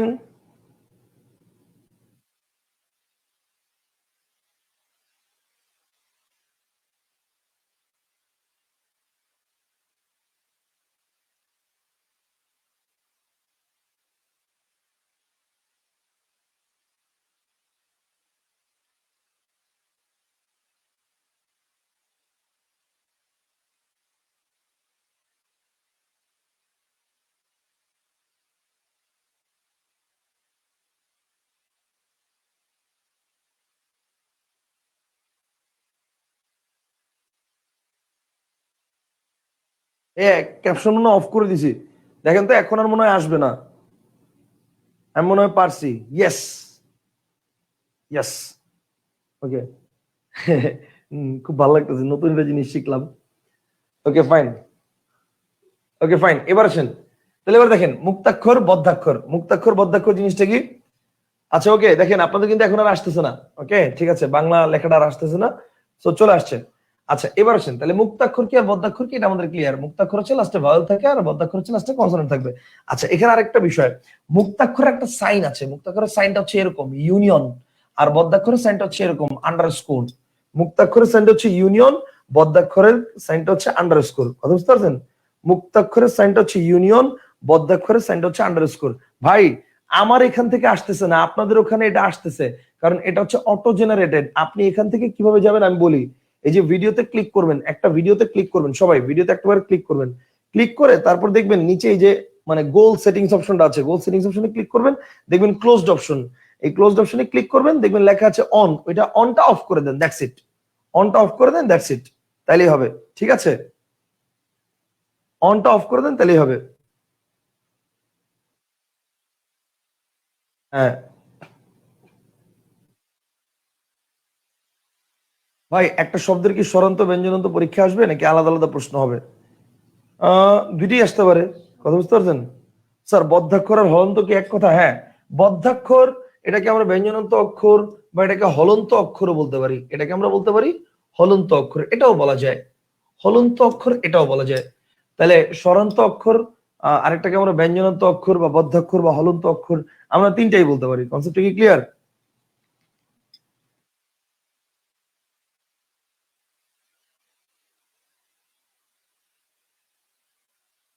আচ্ছা ওকে ফাইন, তাহলে এই পর্যন্ত আসেন, এই পর্যন্ত আমরা ক্লিয়ার হয়ে গেছি।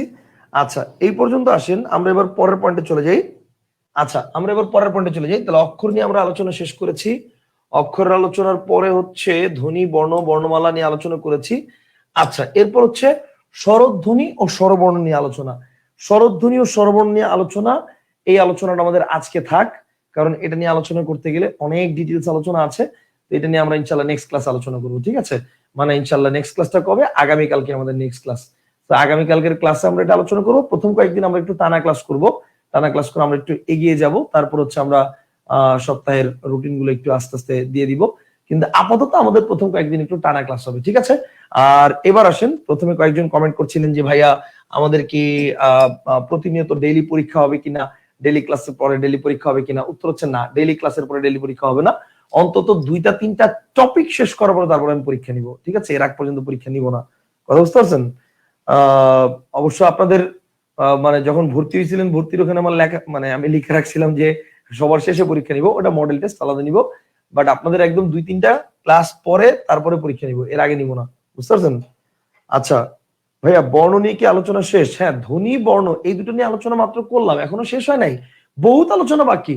স্বরধ্বনি, স্বরবর্ণ এর মধ্যেই অনেক আলোচনা আছে, ব্যঞ্জন ধ্বনি, ব্যঞ্জন বর্ণ এর মধ্যে অনেক আলোচনা আছে। কথা বুঝতে পারছেন?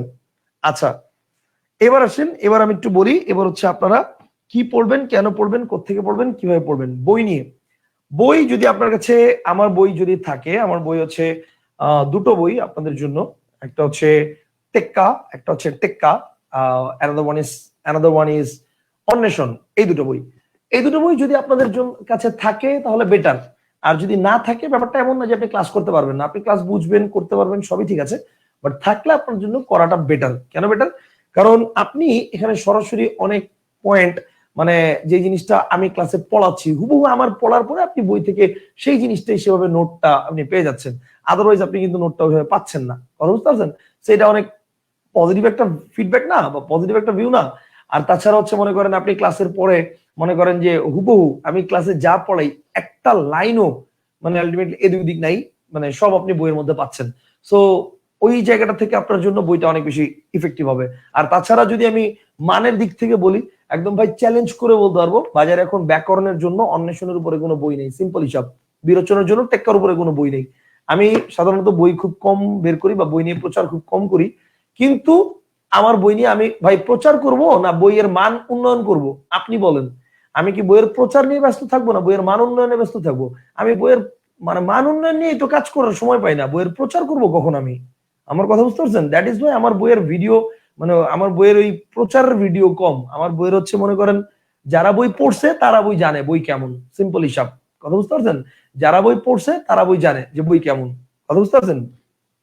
সো এই কারণে আমি আপনাদেরকে মানে যেটা বলতে পারি যে বাংলাদেশে যদি আপনি চিন্তা করেন যে ব্যাকরণের জন্য আপনি মানে কনসেপচুয়াল পড়া পড়বেন, ঠিক আছে, মানে আপনার প্রশ্ন কমনের যে বিষয়, সেই বিষয়টা তো অবশ্যই ইম্পর্টেন্ট একটা বিষয়, কিন্তু প্রশ্ন কমনের বিষয়ের বাইরেও আপনার পুরো ধারণাটা পরিষ্কার করার জন্য আপনি পড়বেন, তাহলে ডেফিনেটলি ভাই আপনার জন্য অন্বেষণ হচ্ছে মনে করেন ফরজ।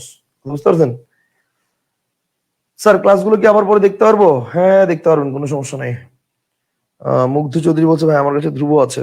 আচ্ছা ধ্রুব, হ্যাঁ ওটা দিয়েও করতে পারেন স্যার, বলেন নাই, সমস্যা নেই। আচ্ছা স্যার বইয়ের ব্যাপারে কিছু বলেন। Okay fine.